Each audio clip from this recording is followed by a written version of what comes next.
Once again welcome back to Amar's classes. ನಾನು ಅಮರೇಶ್ ಪೋತ್ನಾಳ್. ನೋಡಿ, ಇವತ್ತಿನ ಈ ಒಂದು ಕ್ಲಾಸ್ ನಂಬರ್ 78 ಆಗುತ್ತೆ. ಸೆಪ್ಟೆಂಬರ್ 2021 ಪ್ರಮುಖ ಪ್ರಚಲಿತ ಘಟನೆಗಳ ಒಂದು ಕಂಪ್ಲೀಟ್ ಕ್ವಿಕ್ ಗ್ಲಾನ್ಸ್ ಅನ್ನ ಮಾಡ್ತೋಗೋಣ. ಅಂದ್ರೆ ಸೆಪ್ಟೆಂಬರ್ 2021ರಲ್ಲಿ ನಾವು ವೀಕ್ 1, ವೀಕ್ 2, ವೀಕ್ 3, ವೀಕ್ 4 ಅಂತ ಸೆಪರೇಟ್ ಆಗಿರ್ತಕ್ಕಂಥ ವಿಡಿಯೋಗಳನ್ನು ಮಾಡಿದ್ವಿ. 1 ಅವರ್ಗಿಂತ ಹೆಚ್ಚಿನ ಒಂದು ಡಿಸ್ಕಷನ್ ಮಾಡ್ತಾ ಇದ್ವಿ. ಸೊ ಬಹಳಷ್ಟು ಜನ ರಿಕ್ವೆಸ್ಟ್ ಮಾಡ್ತಾ ಇದ್ರಿ, ಡಿಸೆಂಬರ್ ತಿಂಗಳಲ್ಲಿ ಸೊ ಗ್ರೂಪ್ ಸಿ ಎಕ್ಸಾಮ್ ಇದೆ, PWD ಅಸಿಸ್ಟೆಂಟ್ ಇಂಜಿನಿಯರ್ ಎಕ್ಸಾಮ್ಸ್ ಇದಾವೆ. ಹಾಗಾಗಿ ಸರ್ ಹಿಂದಿನ ಒಂದು ವಿಡಿಯೋಗಳಂತೆ ಇಡೀ ತಿಂಗಳ ಒಂದು ಕಂಪ್ಲೀಟ್ ಕ್ವಿಕ್ ಗ್ಲಾನ್ಸ್ ಅನ್ನು ಮಾಡಿಕೊಡಿ ಅಂತ ಬಹಳಷ್ಟು ಜನ ರಿಕ್ವೆಸ್ಟ್ ಮಾಡ್ತಾ ಇದ್ರಿ. ಅದಕ್ಕೋಸ್ಕರ ಸೊ ಈ ಒಂದು ವಿಡಿಯೋದಲ್ಲಿ ನಾವು ಒಂದೇ ವಿಡಿಯೋದಲ್ಲಿ ಆ ಒಂದು ಸೆಪ್ಟೆಂಬರ್ ತಿಂಗಳ ಎಲ್ಲ ಒಂದು ಪ್ರಮುಖ ಪ್ರಚಲಿತ ಘಟನೆಗಳನ್ನು ಕಂಪ್ಲೀಟ್ ಕ್ವಿಕ್ ಗ್ಲಾನ್ಸ್ ಅನ್ನ ಒಂದು ಫಾಸ್ಟ್ ಮೂವ್ ಅಲ್ಲಿ ಮಾಡ್ತಾ ಹೋಗೋಣ.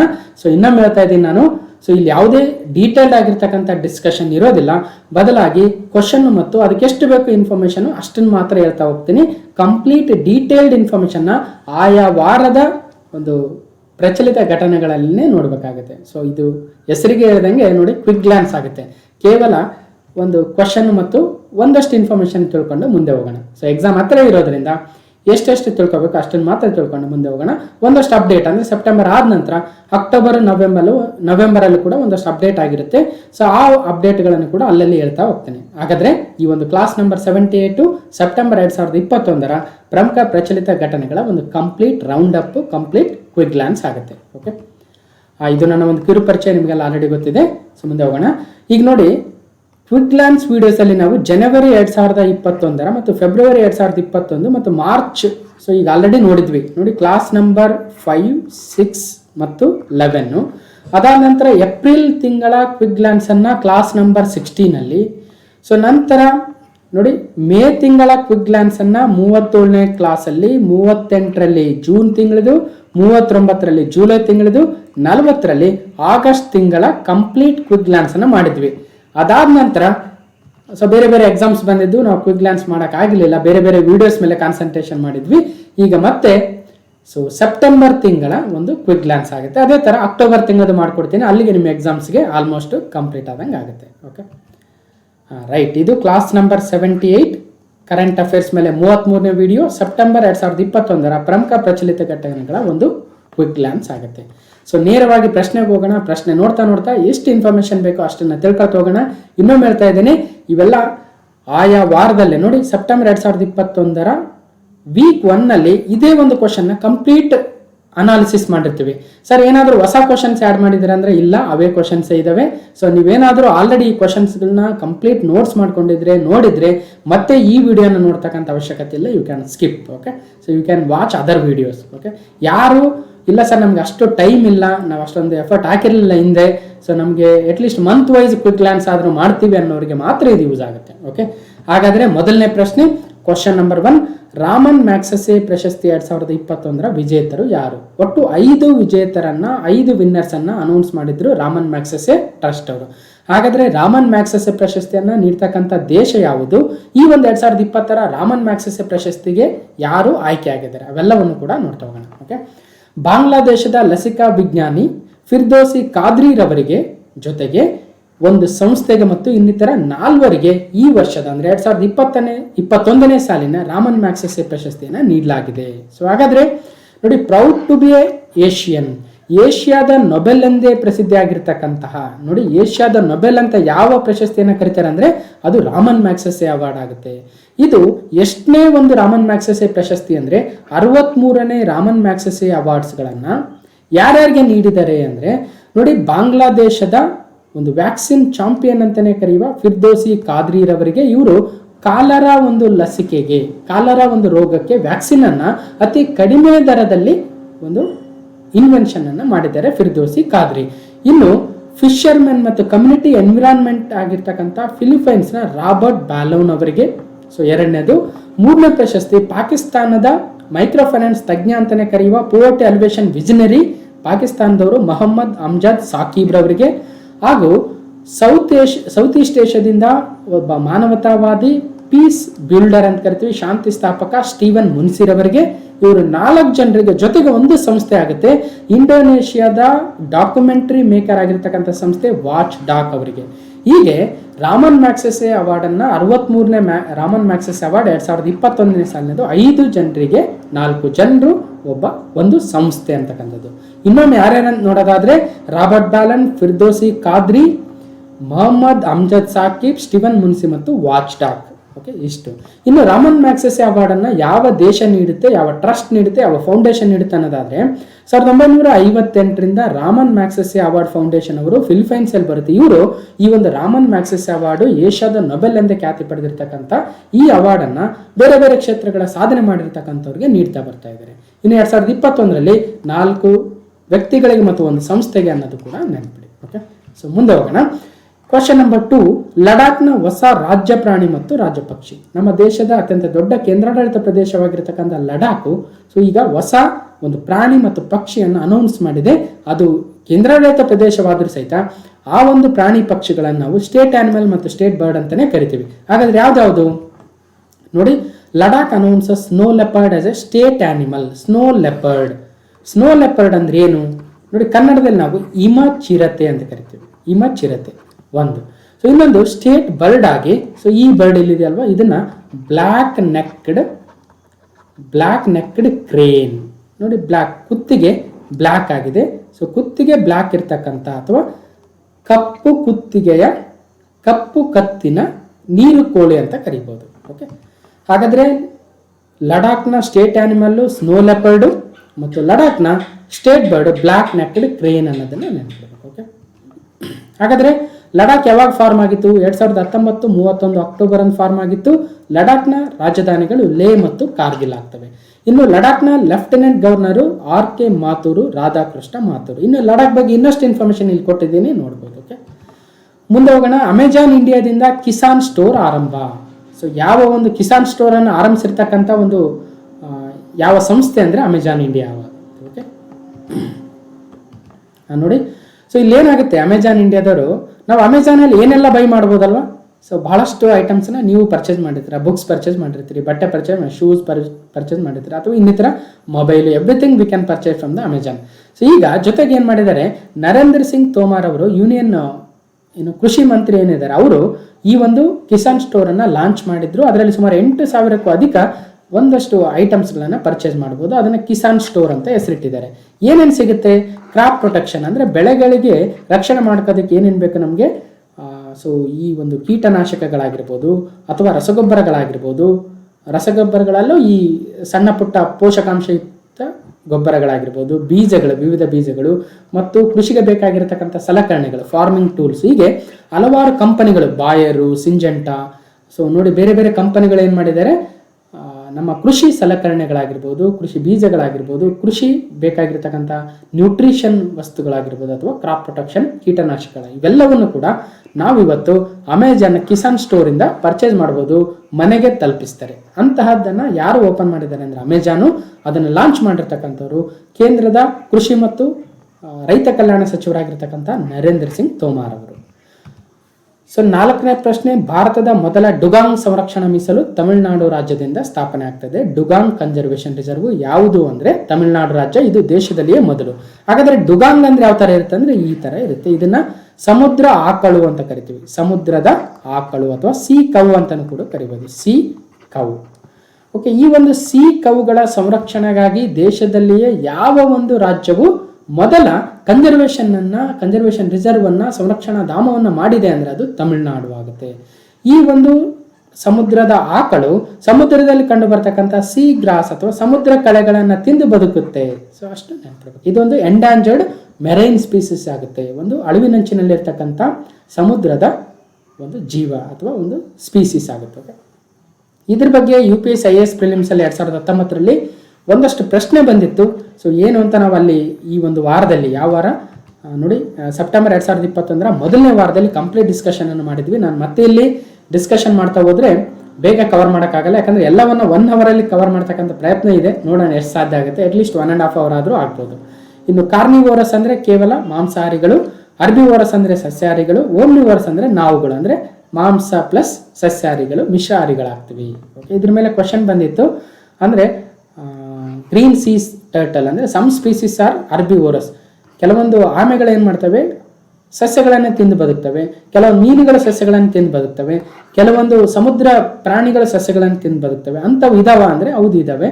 ಜೊತೆಗೆ ಗ್ರೀನ್ ಅನಕೊಂಡ ಒಂದು ವಿವಿ ಪೋರಸ್ ಆಗುತ್ತೆ. ವಿವಿ ಪೋರಸ್ ಅಂದರೆ ಜನರಲಿ ನಾವು ಹಾವುಗಳು ಮೊಟ್ಟೆಗಳನ್ನು ಹಾಕಿ ಮರಿ ಮಾಡ್ತವೆ ಅಂತ ಗೊತ್ತಿದೆ. ಆದರೆ ಇಲ್ಲೇನಾಗುತ್ತೆ, ಈ ಗ್ರೀನ್ ಅನಕೊಂಡ ನೇರವಾಗಿ ಮರಿಗಳನ್ನು ಹಾಕುತ್ತೆ, ಒಂಥರ ಮ್ಯಾಮಲ್ ಥರ. ನಾವು ಹೆಂಗೆ ಮನುಷ್ಯರ ಮರಿಗಳನ್ನು ಹಾಕಿ ನಮ್ಮ ಸಂತಾನೋತ್ಪತ್ತಿ ಮಾಡ್ಕೊಳ್ತೀವಿ ಆ ಥರ. ಸೊ ನೆಕ್ಸ್ಟ್ ಹೋಗೋಣ, question number 5. Tokyo para Olympics ಬಗ್ಗೆ 2020ರಲ್ಲಿ ನಡೆದಿರ್ತಕ್ಕಂಥ 2020ರ ಟೋಕಿಯೋ ಪ್ಯಾರಾ ಒಲಿಂಪಿಕ್ಸ್ 2021ರಲ್ಲಿ ನಡೆದಿತ್ತು. ಅದರ ಒಂದು ಕಂಪ್ಲೀಟ್ ಅಪ್ಡೇಟನ್ನು ಆ ವಿಡಿಯೋದಲ್ಲಿ ನೋಡಿದ್ದೀವಿ. ಈಗ ಒಂದು ಕ್ವಿಕ್ ಗ್ಲಾನ್ಸ್ ಮಾಡೋದಾದರೆ, ಭಾರತವು ತನ್ನ ಪ್ಯಾರಾ ಒಲಿಂಪಿಕ್ಸ್ ಇತಿಹಾಸದಲ್ಲಿ ಒಂದು ಅತ್ಯುತ್ತಮವಾಗಿರ್ತಕ್ಕಂಥ ಪ್ರದರ್ಶನವನ್ನು ಭಾರತದ ಅಥ್ಲೀಟ್ಗಳು, ಭಾರತದ ಕ್ರೀಡಾಪಟುಗಳು ಈ ಒಂದು ಟೋಕಿಯೋ ಪ್ಯಾರಾ ಒಲಿಂಪಿಕ್ಸ್ 2021ರಲ್ಲಿ ನೀಡಿದ್ದಾರೆ. ಸೊ ಈವನ್ ನಮ್ಮ ಟೋಕಿಯೋ ಸಮ್ಮರ್ ಒಲಿಂಪಿಕ್ಸಲ್ಲೂ ಸಹಿತ ಅತ್ಯುತ್ತಮ ಪ್ರದರ್ಶನವನ್ನು ನೀಡಿದ್ರು. ನಮ್ಮ ಪ್ಯಾರಾ ಒಲಿಂಪಿಕ್ ಪ್ಲೇಯರ್ಸ್ ಸಹಿತನೂ ಒಳ್ಳೆಯ ಒಂದು ಪರ್ಫಾರ್ಮೆನ್ಸನ್ನು ನೀಡಿದ್ದಾರೆ. ಒಟ್ಟಾರೆ ಮೆಡಲ್ ಟ್ಯಾಲಿಯನ್ನು ನೋಡೋದಾದರೆ, ಚೀನಾ ದೇಶವು ಪ್ಯಾರಾ ಒಲಿಂಪಿಕ್ಸ್ನಲ್ಲಿ 207 ಪದಕಗಳೊಂದಿಗೆ ಮೊದಲನೇ ಸ್ಥಾನದಲ್ಲಿದೆ. ಗ್ರೇಟ್ ಬ್ರಿಟನ್ 2ನೇ ಸ್ಥಾನದಲ್ಲಿದೆ. ಅಮೆರಿಕ 3ನೇ ಸ್ಥಾನದಲ್ಲಿದೆ. ಸೊ ಆ್ಯಕ್ಚುಲಿ ಅಮೆರಿಕವು ಸಮ್ಮರ್ ಒಲಿಂಪಿಕ್ಸಲ್ಲಿ ಮೊದಲನೇ ಸ್ಥಾನದಲ್ಲಿ, ಚೀನಾ 2ನೇ ಸ್ಥಾನದಲ್ಲಿತ್ತು. ಸ್ವಲ್ಪ ಇಲ್ಲಿ ಚೇಂಜ್ ಆಗಿದೆ. ಇನ್ನು ಭಾರತವು 24ನೇ ಸ್ಥಾನದಲ್ಲಿದೆ. ಒಟ್ಟು 5 ಚಿನ್ನ, 8 ಬೆಳ್ಳಿ, 6 ಕಂಚಿನ ಪದಕಗಳೊಂದಿಗೆ ಒಟ್ಟು 19 ಪದಕಗಳನ್ನು ಪಡೆಯುವ ಮೂಲಕ ಭಾರತದ ಒಂದು ಕ್ರೀಡಾಪಟುಗಳು ಅತ್ಯುನ್ನತವಾಗಿರ್ತಕ್ಕಂಥ ಪ್ಯಾರಾ ಒಲಿಂಪಿಕ್ಸ್ನ ಅತ್ಯುತ್ತಮ ಸಾಧನೆಯನ್ನು ಮಾಡಿದ್ದಾರೆ. ಸೊ ನೋಡಿ, 5 ಗೋಲ್ಡು, 8 ಸಿಲ್ವರು, 6 ಕಂಚಿನ ಪದಕಗಳೊಂದಿಗೆ ಒಟ್ಟು 19 ಮೆಡಲ್ಗಳು. ಸೊ ಯಾರ್ಯಾರಿಗೆ ಬಂದಿದ್ದಾವೆ? ಸೊ ನೋಡಿ, 2012ರಲ್ಲಿ ಒಂದೇ ಒಂದು ಪದಕ ಬಂದಿತ್ತು ಪ್ಯಾರಾ ಒಲಿಂಪಿಕ್ಸ್ 2012ರಲ್ಲಿ.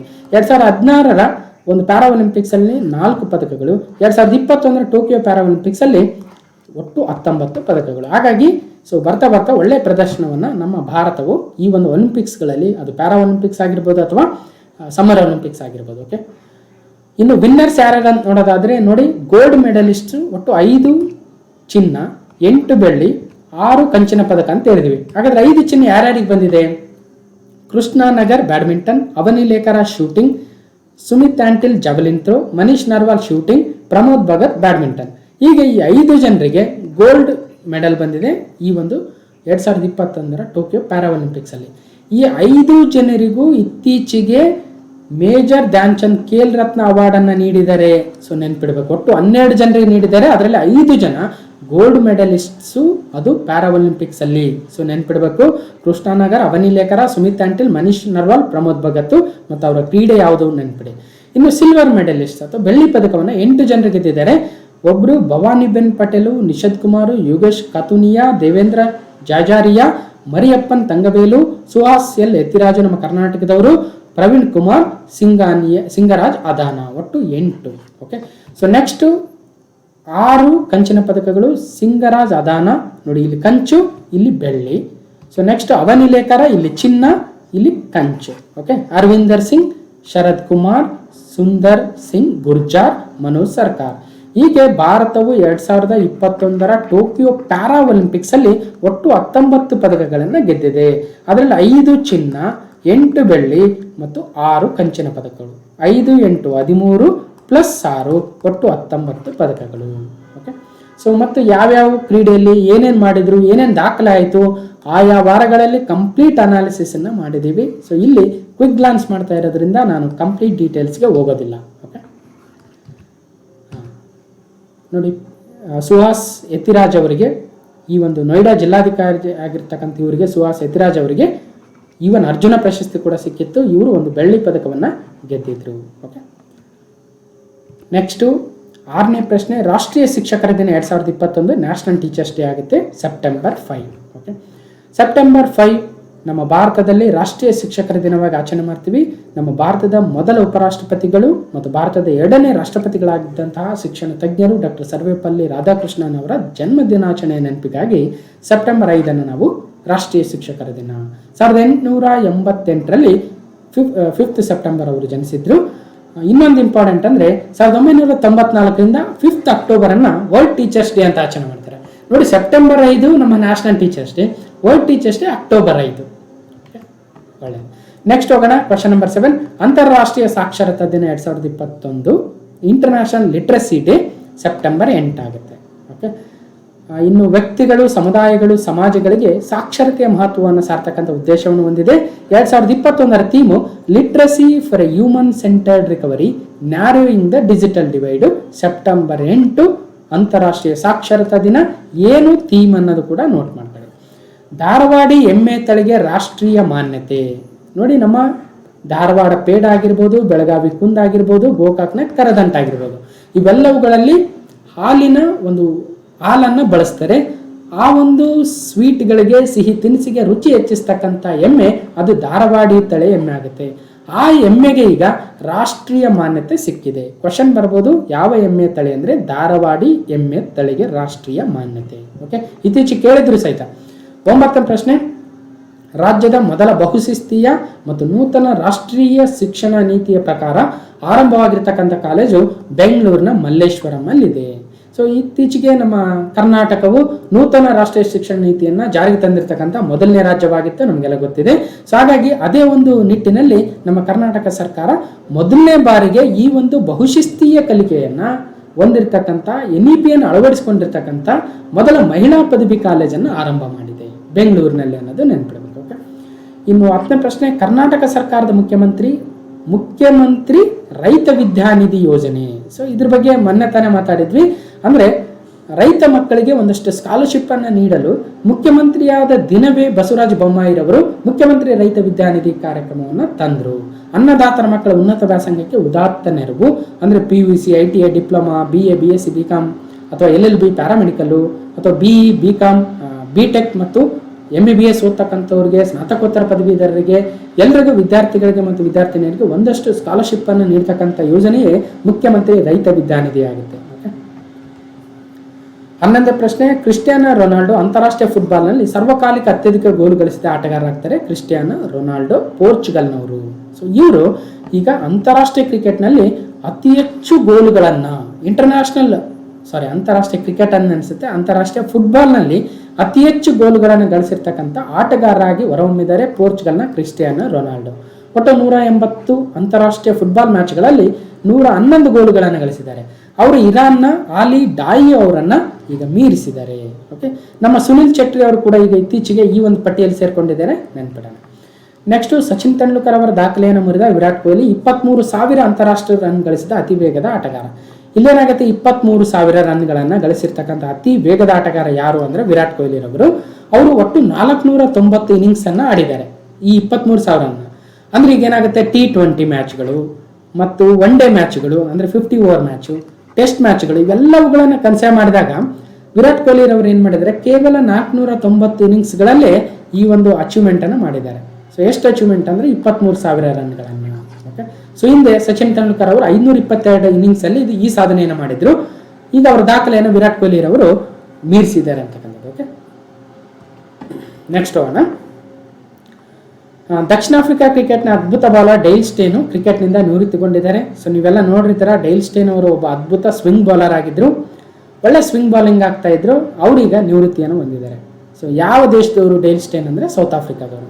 ಸೊ ನೋಡಿ, ಟೆಸ್ಟಲ್ಲಿ ಆಗಿರ್ಬೋದು, T20 ಆಗಿರ್ಬೋದು, ಒಳ್ಳೆ ಒಂದು ಪರ್ಫಾರ್ಮೆನ್ಸನ್ನು ಅವರು ಮಾಡಿದರು. ಓಕೆ, ಇನ್ನು 20 ವರ್ಷಗಳ ಅಫ್ಘಾನ್ ಯುದ್ಧದಲ್ಲಿ ಅಮೆರಿಕಕ್ಕೆ ಬಹಳ ನಷ್ಟನೇ ಆಗಿದೆ. ಸೊ ಇತ್ತೀಚೆಗೆ ಅಂದರೆ 2021 ಆಗಸ್ಟ್ 31 ಅಫ್ಘಾನಿಸ್ತಾನದಿಂದ ಅಮೆರಿಕ ಹೊರಹೋಯಿತು.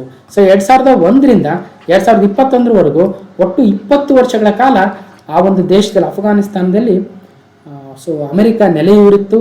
ಸೊ ಅದಕ್ಕೆ ಸುದೀರ್ಘವಾಗಿರ್ತಕ್ಕಂಥ ಯುದ್ಧದಲ್ಲಿ ಒಂದು ಬಹಳಷ್ಟು ಬೆಲೆಯನ್ನು ತೆತ್ತಿದೆ ಅಮೆರಿಕ ಅಂತ ಇದರಿಂದ ಗೊತ್ತಾಗ್ತಾ ಇದೆ. ಸಾಲದ ಹೊರೆ ಬೇರೆ ಬೀಳ್ತಾ ಇದೆ.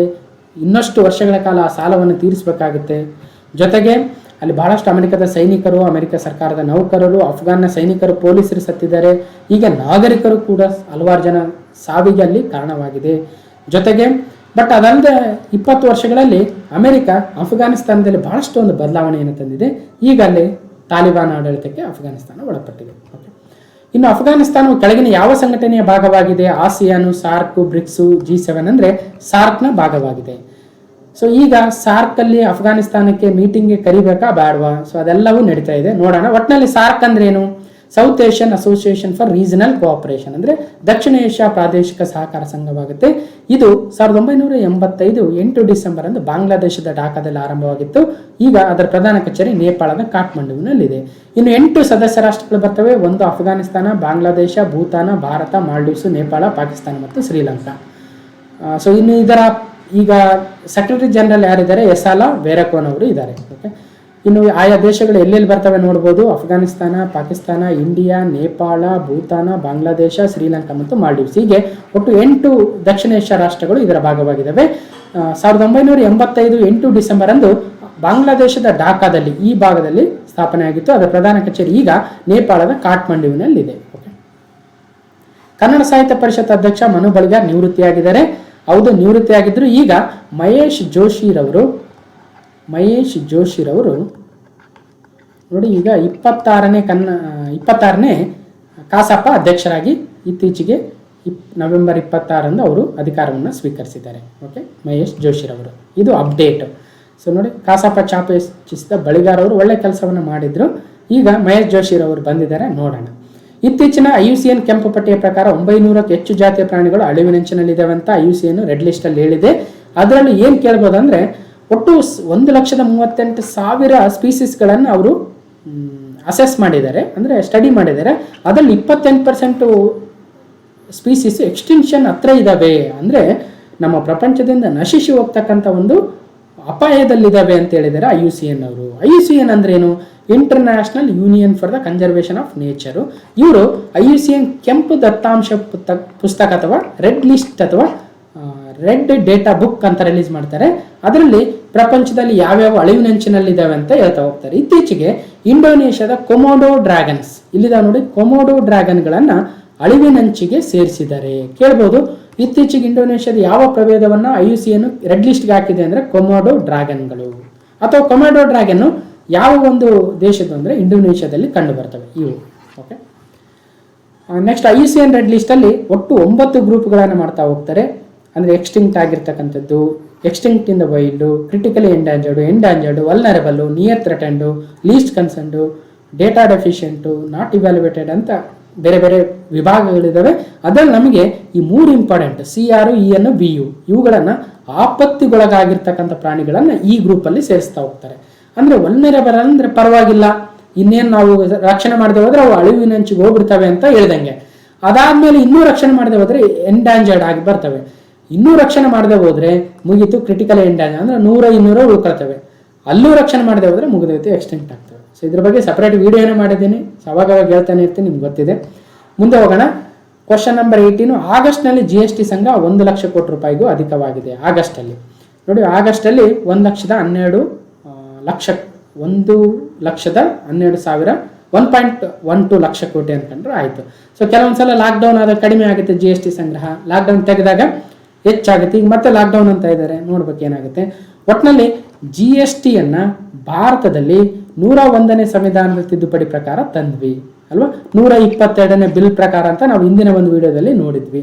ಓಕೆ, ಸೊ ಈಗ ನಮ್ಮ ಸಂವಿಧಾನದ 279A ಆರ್ಟಿಕಲ್ ಪ್ರಕಾರ ಭಾರತದಲ್ಲಿ GST ಕೌನ್ಸಿಲ್ ಅನ್ನು ನಾವು ಸ್ಥಾಪನೆ ಮಾಡಿದ್ದೀವಿ. ರಾಷ್ಟ್ರಪತಿಗಳಿಂದ ಸ್ಥಾಪಿತವಾಗಿರ್ತಕ್ಕಂಥ ಒಂದು ವೇದಿಕೆ ಆಗುತ್ತೆ. ಇದರ ಒಂದು ಅಧ್ಯಕ್ಷರಾಗಿ ಹಣಕಾಸು ಸಚಿವರೇ ಇರ್ತಾರೆ. ಈಗ ಸದ್ಯ ನಿರ್ಮಲಾ ಸೀತಾರಾಮನ್ ಅವರು ಇದ್ದಾರೆ. ಇತ್ತೀಚಿನ ಎಕ್ಸಾಮ್ಗಳಲ್ಲಿ ಕೇಳಿದ್ರು, GST ಕೌನ್ಸಿಲ್ನ GST ಮಂಡಳಿ ಅಧ್ಯಕ್ಷರು ಯಾರು ಅಂದ್ರೆ ಪ್ರಧಾನಮಂತ್ರಿ, ಹಣಕಾಸು ಸಚಿವರು, ಗೃಹ ಸಚಿವರು, ಇನ್ನೊಂದು ಯಾವುದೋ ಸಚಿವರು ಅಂದ್ರೆ ಹಣಕಾಸು ಸಚಿವರು ಆಗ್ತಾರೆ. ಇವ್ರ ಕೆಲಸ ಏನು? ಸರಕು ಮತ್ತು ಸೇವಾ ತೆರಿಗೆಗೆ ಸಂಬಂಧಿಸಿದ ವಿಷಯಗಳನ್ನ ಕೇಂದ್ರ ಮತ್ತು ರಾಜ್ಯ ಸರ್ಕಾರಕ್ಕೆ ಶಿಫಾರಸನ್ನು ಮಾಡ್ತಕ್ಕಂಥದ್ದು. ಓಕೆ, ಜಪಾನ್ ಸಮರಾಭ್ಯಾಸ 2021 ಎಲ್ಲಿ ನಡೀತು ಅಂದ್ರೆ ರಷ್ಯಾದ ನಿಜ್ನಿಯಲ್ಲಿ ನಡೀತು. ಇದರಲ್ಲಿ ಬಹಳಷ್ಟು ದೇಶಗಳು ಭಾಗವಹಿಸಿದ್ವು.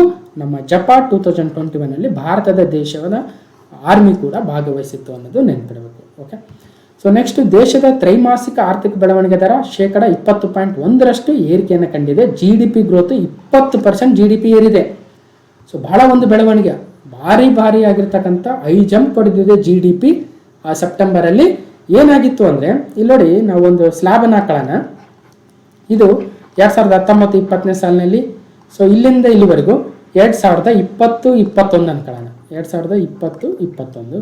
ಸೊ ಇದು 2021-22 ಅನ್ಕೊಳ್ಳೋಣ. ಇಲ್ಲೇನಾಗಿತ್ತು, ಕರೋನಾ ಲಾಕ್ಡೌನ್ ಇರೋದ್ರಿಂದ ಇಲ್ಲಿ ಒಂದಷ್ಟು GDP ಬಹಳ ಕುಸಿತವನ್ನು ಕಂಡಿತ್ತು ಈ ವರ್ಷದಿಂದ ಈ ವರ್ಷಕ್ಕೆ. ಬಟ್ ಯಾವಾಗ ಲಾಕ್ಡೌನ್ ತೆರವಾಯಿತು ಅಲ್ಲಿಂದ ಇಲ್ಲಿಗೆ ಮತ್ತೆ ಏರಿಕೆಯನ್ನು ಕಾಣ್ತಾ ಇದೆ. ಹಾಗಾಗಿ 20% ಏರಿಕೆಯನ್ನು ಕಂಡಿರ್ತಕ್ಕಂಥದ್ದು. ಭಾರತದ ಆರ್ಥಿಕತೆ ಬಹಳ ಚೇತರಿಕೆ ಆಗಿದೆ, ವಿ ಶೇಪ್ಡ್ ಎಕಾನಮಿಯನ್ನು ಕಾಣ್ತಿದೆ. ಅಂದರೆ ಒಂದೇ ಸಲಕ್ಕೆ ಲಾಕ್ಡೌನ್ ಆದಾಗ ಕುಸಿತವನ್ನು ಕಂಡಿತ್ತು, ಪಾತಾಳಕ್ಕೆ ಇಳಿದಿರ್ತಕ್ಕಂಥ GDP ಈಗ ಮತ್ತೆ ಮುನ್ನೆಲೆಗೆ ಬರ್ತಾ ಇದೆ. ಸೊ ಹಾಗಾಗಿ ಒಂದು ವಿ ಶೇಪ್ಡ್ ಎಕಾನಮಿಯನ್ನು ಭಾರತ ಕಾಣ್ತಾ ಇದೆ.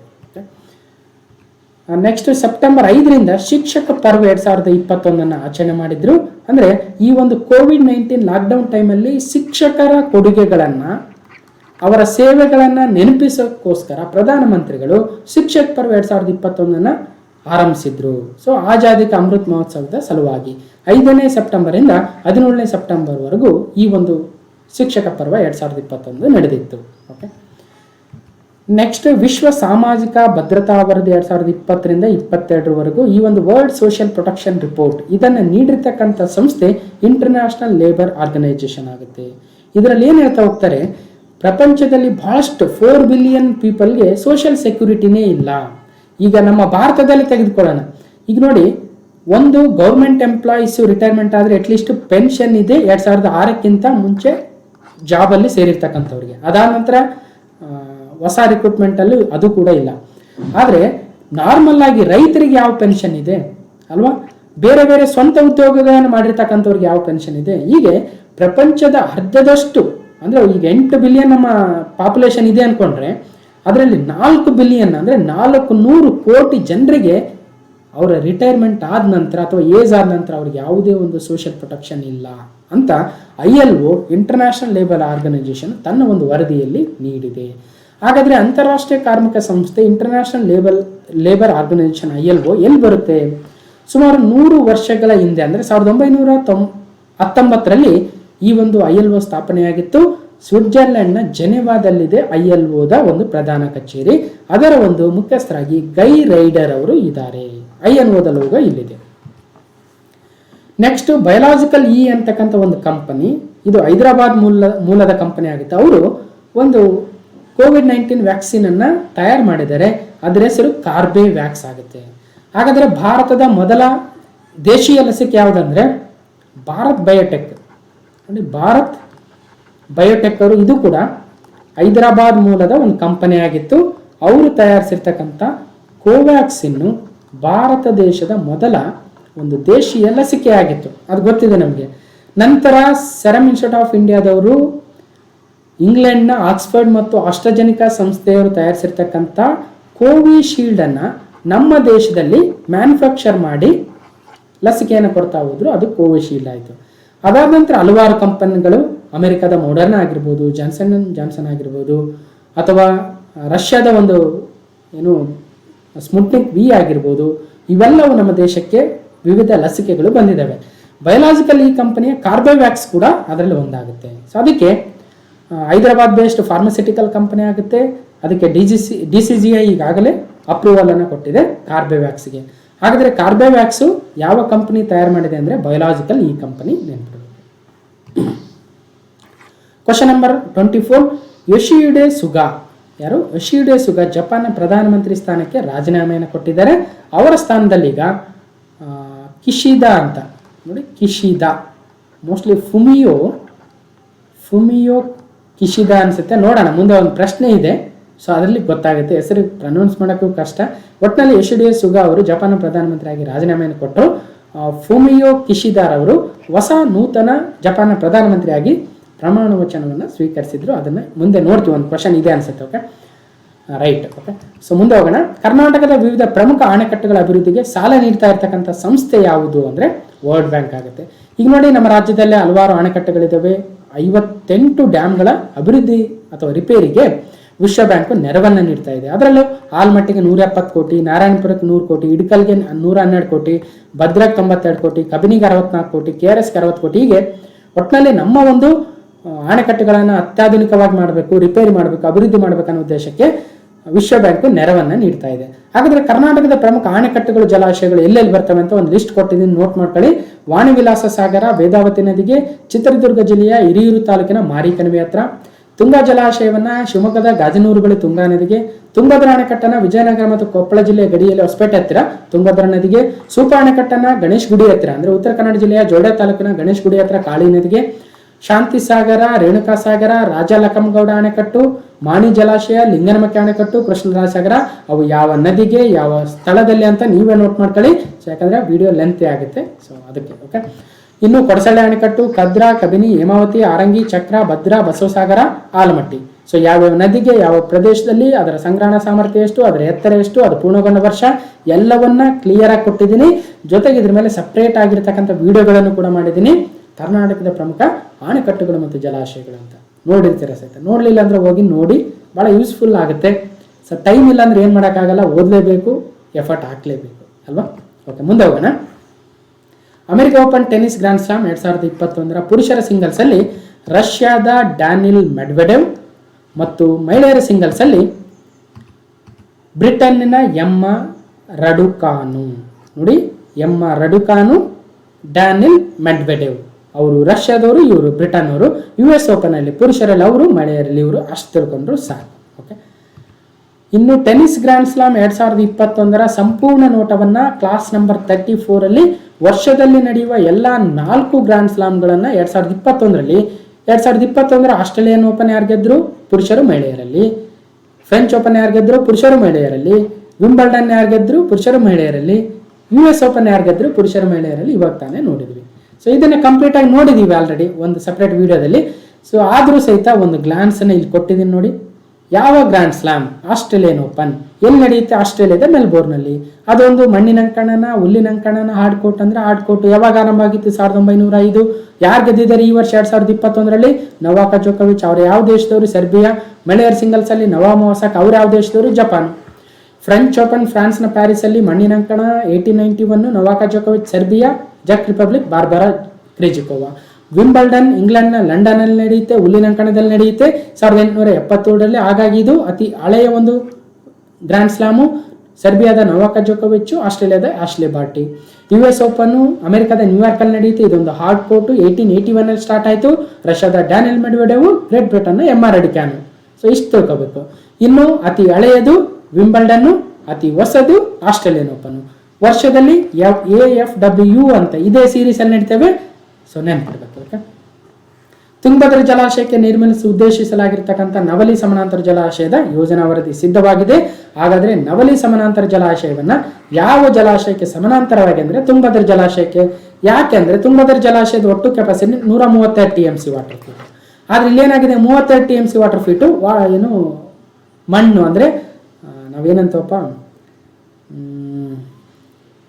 ಸ್ಲಿಟ್, ರೈಟ್, ಸ್ಲಿಟ್ ಇಂದ ತುಂಬ ಹೋಗಿದೆ. ಹಾಗಾಗಿ ಅಲ್ಲಿ ನೀರಿನ ಹೋಲ್ಡಿಂಗ್ ಕೆಪಬಿಲಿಟಿ ಕಡಿಮೆ ಆಗಿದೆ. ಅದಕ್ಕೋಸ್ಕರ ಇನ್ನೊಂದು ಹೊಸ ಒಂದು ನವಲಿ ಸಮಾನಾಂತರ ಜಲಾಶಯವನ್ನು ತರಬೇಕು ಅಂತ ಡಿಸೈಡ್ ಮಾಡಿದ್ದಾರೆ. ಅದಕ್ಕೆ ಆಂಧ್ರ ಮತ್ತು ತೆಲಂಗಾಣ ರಾಜ್ಯಗಳ ಸಹಕಾರವೂ ಕೂಡ ಬೇಕಾಗುತ್ತೆ. ಸೊ ಇದ್ರ ಬಗ್ಗೆ ಕಂಪ್ಲೀಟ್ ಡೀಟೇಲ್ಸ್ ನೋಡಿದ್ದೀವಿ. ಯಾವ್ಯಾವ ಏನು ಹಳ್ಳಿಗಳ ಮುಳುಗಡೆ ಆಗ್ತವೆ, ಎಷ್ಟು TMC ವಿಸ್ತರಣೆ ಮಾಡಬಹುದು, ಏನೇನೆಲ್ಲ ವಿಚಾರ ಮಾಡಿದ್ದೀವಿ.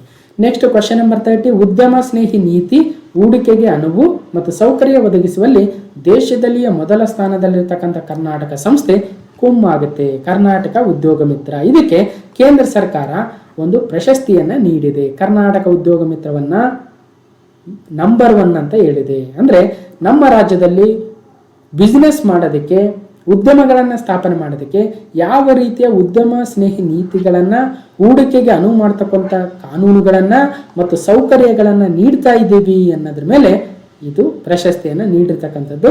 ಕರ್ನಾಟಕ ಉದ್ಯೋಗ ಮಿತ್ರ ಕುಮ್ ಆಗುತ್ತೆ. ಓಕೆ, ನೆಕ್ಸ್ಟು ಭಾರತದ ವಾಯುಸೇನೆಯ ಬತ್ತಳಿಕೆಗೆ ಬರಾಕ್ 8 ವಾಯು ರಕ್ಷಣಾ ವ್ಯವಸ್ಥೆ. ಹಾಗಾದ್ರೆ ಬರಾಕ್ 8 ವಾಯು ರಕ್ಷಣಾ ವ್ಯವಸ್ಥೆಯನ್ನ ಭಾರತವು ಇಸ್ರೇಲ್ ಜಂಟಿಯಾಗಿ ಈ ಒಂದು ಬರಾಕ್ 8 ಏರ್ ಡಿಫೆನ್ಸ್ ಸಿಸ್ಟಮ್ ಅನ್ನ ತಯಾರು ಮಾಡಿದರೆ. ಯಾವ ದೇಶದ ಜೊತೆಗೂಡಿ ಅಂದ್ರೆ ಇಸ್ರೇಲ್ ಜೊತೆಗೂಡಿ. ಇದೇ ತರನೇ ಇತ್ತೀಚೆಗೆ ರಷ್ಯಾದ S-400 ವಾಯು ರಕ್ಷಣಾ ವ್ಯವಸ್ಥೆಯನ್ನು ಭಾರತ ಪರ್ಚೇಸ್ ಮಾಡಿದೆ. ಅದು ಯಾವ ರೀತಿಯಾಗಿ ಫಂಕ್ಷನ್ ಆಗುತ್ತೆ, ಅದು ಎಷ್ಟು ಬಂದಿದ್ದಾವೆ, ಸೊ ಅದೆಲ್ಲವನ್ನ ನಾವು ಕಳೆದ ವಿಡಿಯೋದಲ್ಲಿ ಕೂಡ ನೋಡಿದ್ದೀವಿ. ಓಕೆ, ತಮಿಳುನಾಡು, ಉತ್ತರಾಖಂಡ, ಪಂಜಾಬ್, ನಾಗಾಲ್ಯಾಂಡ್ಗಳಿಗೆ ಹೊಸ ರಾಜ್ಯಪಾಲರನ್ನ ನೇಮಕ ಮಾಡಿದ ರಾಷ್ಟ್ರಪತಿ ರಾಮನಾಥ್ ಕೋವಿಂದ್ ಅವರು. ಸೊ ಇಲ್ಲಿ ಬಹಳಷ್ಟು ರಾಜ್ಯಗಳಿಗೆ ಹೊಸ ರಾಜ್ಯಪಾಲರನ್ನ ನೇಮಕ ಮಾಡಿದ್ದಾರೆ ಮತ್ತು ಕೆಲವೊಬ್ಬರನ್ನ ಟ್ರಾನ್ಸ್ಫರ್ ಮಾಡಿದ್ದಾರೆ. ಹಾಗಾಗಿ ನೀವೇ ಒಂದ್ಸಲ ಕನ್ಫರ್ಮ್ ಮಾಡಿಕೊಂಡು ಒಂದ್ಸಲ ಲಿಸ್ಟ್ ನೋಡ್ಕೊಂಬಿಡಿ ಯಾವ್ಯಾವ ರಾಜ್ಯಕ್ಕೆ ಯಾರ್ಯಾರು ರಾಜ್ಯಪಾಲರಂತ.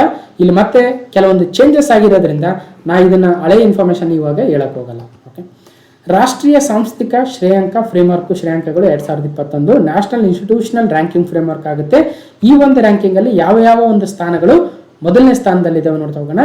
ಈ ಒಂದು ರ್ಯಾಂಕಿಂಗ್ ಅಲ್ಲಿ IIT ಮದ್ರಾಸ್ ಮೊದಲನೇ ಸ್ಥಾನದಲ್ಲಿ, IISc ಬೆಂಗಳೂರು 2ನೇ ಸ್ಥಾನದಲ್ಲಿ, 3 IIT Bombay, IIT Delhi, IIT Kanpur, IIT Kharagpur ಆಗುತ್ತೆ. ಓಕೆ, ಇನ್ನು India rankings 2021 over all ranking ಅಲ್ಲಿ IIT ಮದ್ರಾಸ್ ಮೊದಲನೇ ಸ್ಥಾನದಲ್ಲಿ, ಬೇರೆ ಇದಾವೆ. ಸೊ ಅದನ್ನ ನಾವು ಹಿಂದೆ ನೋಡಿದೀವಿ.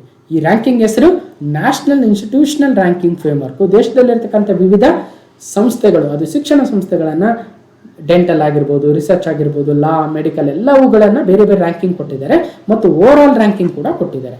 ಓವರ್ ಆಲ್ ರ್ಯಾಂಕಿಂಗ್ ಅಲ್ಲಿ IIT ಮದ್ರಾಸ್ ಮೊದಲನೇ ಸ್ಥಾನದಲ್ಲಿ ಇದೆ. ಓಕೆ, ಯೂನಿವರ್ಸಿಟೀಸ್ ತಗೊಂಡಾಗ ಯಾವ್ದಾವ್ದು ಇದಾವೆ ನೋಡಿ. ನೆಕ್ಸ್ಟ್ ಗುಜರಾತ್ನ ಹೊಸ ಮುಖ್ಯಮಂತ್ರಿ ಮತ್ತು ಹೊಸ ಕ್ಯಾಬಿನೆಟ್ ಏನಾಗಿತ್ತು. ವಿಜಯ್ ರೂಪಾನಿರವರು ರಾಜೀನಾಮೆಯನ್ನು ಕೊಟ್ಟಿದ್ರು. ಅದಾದ ನಂತರ ಹೊಸ ಮುಖ್ಯಮಂತ್ರಿಯಾಗಿ ಭೂಪೇಂದ್ರ ಪಾಟೀಲ್ ಅವರು ಗುಜರಾತ್ನಲ್ಲಿ ಹೊಸ ಒಂದು ಮುಖ್ಯಮಂತ್ರಿಯಾಗಿ ಆಯ್ಕೆಯಾಗಿದ್ದಾರೆ. ಸೊ ಅಲ್ಲಿ ಕ್ಯಾಬಿನೆಟ್ ಅಲ್ಲಿ ಬರೀ ಹೊಸಬ್ರನ್ನೇ ತಗೊಂಡಿದ್ರು, ಅವೆಲ್ಲ ಬಹಳ ಸುದ್ದಿ ಆಗಿತ್ತು, ನೋಡಿದೀವಿ. ಓಕೆ, ಇನ್ನು 12ನೇ ಶತಮಾನದಲ್ಲಿ ಬಸವಾದಿ ಶರಣರು ಸಾರಿರುವ ವಿಚಾರಧಾರೆಗಳನ್ನ ಮುಂದಿನ ಪೀಳಿಗೆಗೆ ತಿಳಿಸಲು 500 ಕೋಟಿ ಅಂದರೆ ಕೆಲವೊಂದು ಕಡೆ 600 ಕೋಟಿ ರೂಪಾಯಿ ವೆಚ್ಚದಲ್ಲಿ ಅನುಭವ ಮಂಟಪದ ಕೆಳಗಿನ ಯಾವ ಸ್ಥಳದಲ್ಲಿ ಅಂದ್ರೆ ಬಸವ ಕಲ್ಯಾಣದಲ್ಲಿ ಈಗ ಶಂಕುಸ್ಥಾಪನೆ ನೆರವೇರಿಸಿದ್ರು. ಬಟ್ ಯಾಕೋ ಕೆಲಸ ಮುಂದಕ್ಕೆ ಹೋಗ್ತಾ ಇಲ್ಲ, ಹಾಗಾಗಿ ಸುದ್ದಿಲಿತ್ತು, ನೋಡೋಣ. ಓಕೆ, ನೆಕ್ಸ್ಟ್ ಹಿರಿಯ ಕಾಂಗ್ರೆಸ್ ನಾಯಕ ಆಸ್ಕರ್ ಫರ್ನಾಂಡಿಸ್ ಅವರು ಮಂಗಳೂರಿನಲ್ಲಿ ನಿಧನರಾಗಿದ್ರು. ಆಸ್ಕರ್ ಫರ್ನಾಂಡಿಸ್ ಅವರು ಕಾಂಗ್ರೆಸ್ನ ಹಿರಿಯ ಮುಖಂಡರಾಗಿದ್ರು ಮತ್ತು ಕೇಂದ್ರದ ಮಾಜಿ ಸಚಿವರು ಕೂಡ ಆಗಿದ್ರು. ಓಕೆ, ಕಾಂಗ್ರೆಸ್ ಪಾಳಯದ ನಿಷ್ಠಾವಂತ ಸೇನಾನಿ ಆಸ್ಕರ್ ಫರ್ನಾಂಡಿಸ್ ಇನ್ನಿಲ್ಲ. ಪ್ರಸ್ತುತ ರಾಷ್ಟ್ರೀಯ ಮಹಿಳಾ ಆಯೋಗದ ಅಧ್ಯಕ್ಷರು ಯಾರು ಅಂದ್ರೆ ರೇಖಾ ಶರ್ಮರ್ ಅವರು. ಸೊ ರೇಖಾ ಶರ್ಮರ್ ಅವರು ಮಹಿಳಾ ಆಯೋಗದ, ರಾಷ್ಟ್ರೀಯ ಮಹಿಳಾ ಆಯೋಗದ ಅಧ್ಯಕ್ಷರಾಗ್ತಾರೆ. ನ್ಯಾಷನಲ್ ಕಮಿಷನ್ ಫಾರ್ ವಿಮೆನ್ ಎಲ್ಲಿದೆ? ಕೇಂದ್ರ ಕಚೇರಿ ನವದೆಹಲಿಯಲ್ಲಿದೆ. 1992ರಲ್ಲಿ ರಾಷ್ಟ್ರೀಯ ಮಹಿಳಾ ಆಯೋಗ ರಚನೆಯಾಗಿತ್ತು. ಸೊ ರೇಖಾ ಶರ್ಮರ್ ಅವರು ಅದರ ಒಂದು ಮುಖ್ಯಸ್ಥರಾಗಿದ್ದಾರೆ. ಓಕೆ, ಇನ್ನು national human rights commission of India, ಭಾರತದ ರಾಷ್ಟ್ರೀಯ ಮಾನವ ಹಕ್ಕುಗಳ ಆಯೋಗ, ಇದರ ಪ್ರಧಾನ ಕಚೇರಿ ನವದೆಹಲಿಯಲ್ಲಿದೆ. 1993ರಲ್ಲಿ ಆರಂಭ ಆಗಿತ್ತು. ಜಸ್ಟಿಸ್ ಅರುಣ್ ಮಿಶ್ರಾ ಅವರು NHRCಯ ಚೇರ್ಮನ್ ಆಗಿದ್ದಾರೆ. ನೆಕ್ಸ್ಟ್ ಪೆಗಾಸಸ್ ಸ್ಪೈವೇರ್ ವಿಷಯದಲ್ಲಿ ಕೇಂದ್ರ ಮತ್ತು ಸುಪ್ರೀಂ ಕೋರ್ಟ್ ಮಧ್ಯೆ ಸಂಘರ್ಷ ಆಗ್ತಾ ಇದೆ. ಇದು ಕ್ವಶನ್ ಕೂಡ ಬಂದಿತ್ತು ಹಿಂದೆ ಪೊಲೀಸ್ ಕಾನ್ಸ್ಟೇಬಲ್ ಅಥವಾ PSI ಯಲ್ಲಿ. ಪೆಗಾಸಸ್ ಸಾಫ್ಟ್ವೇರ್ ಯಾವ ದೇಶದ್ದು ಅಂದ್ರೆ ಇಸ್ರೇಲ್ ದೇಶದ್ದು.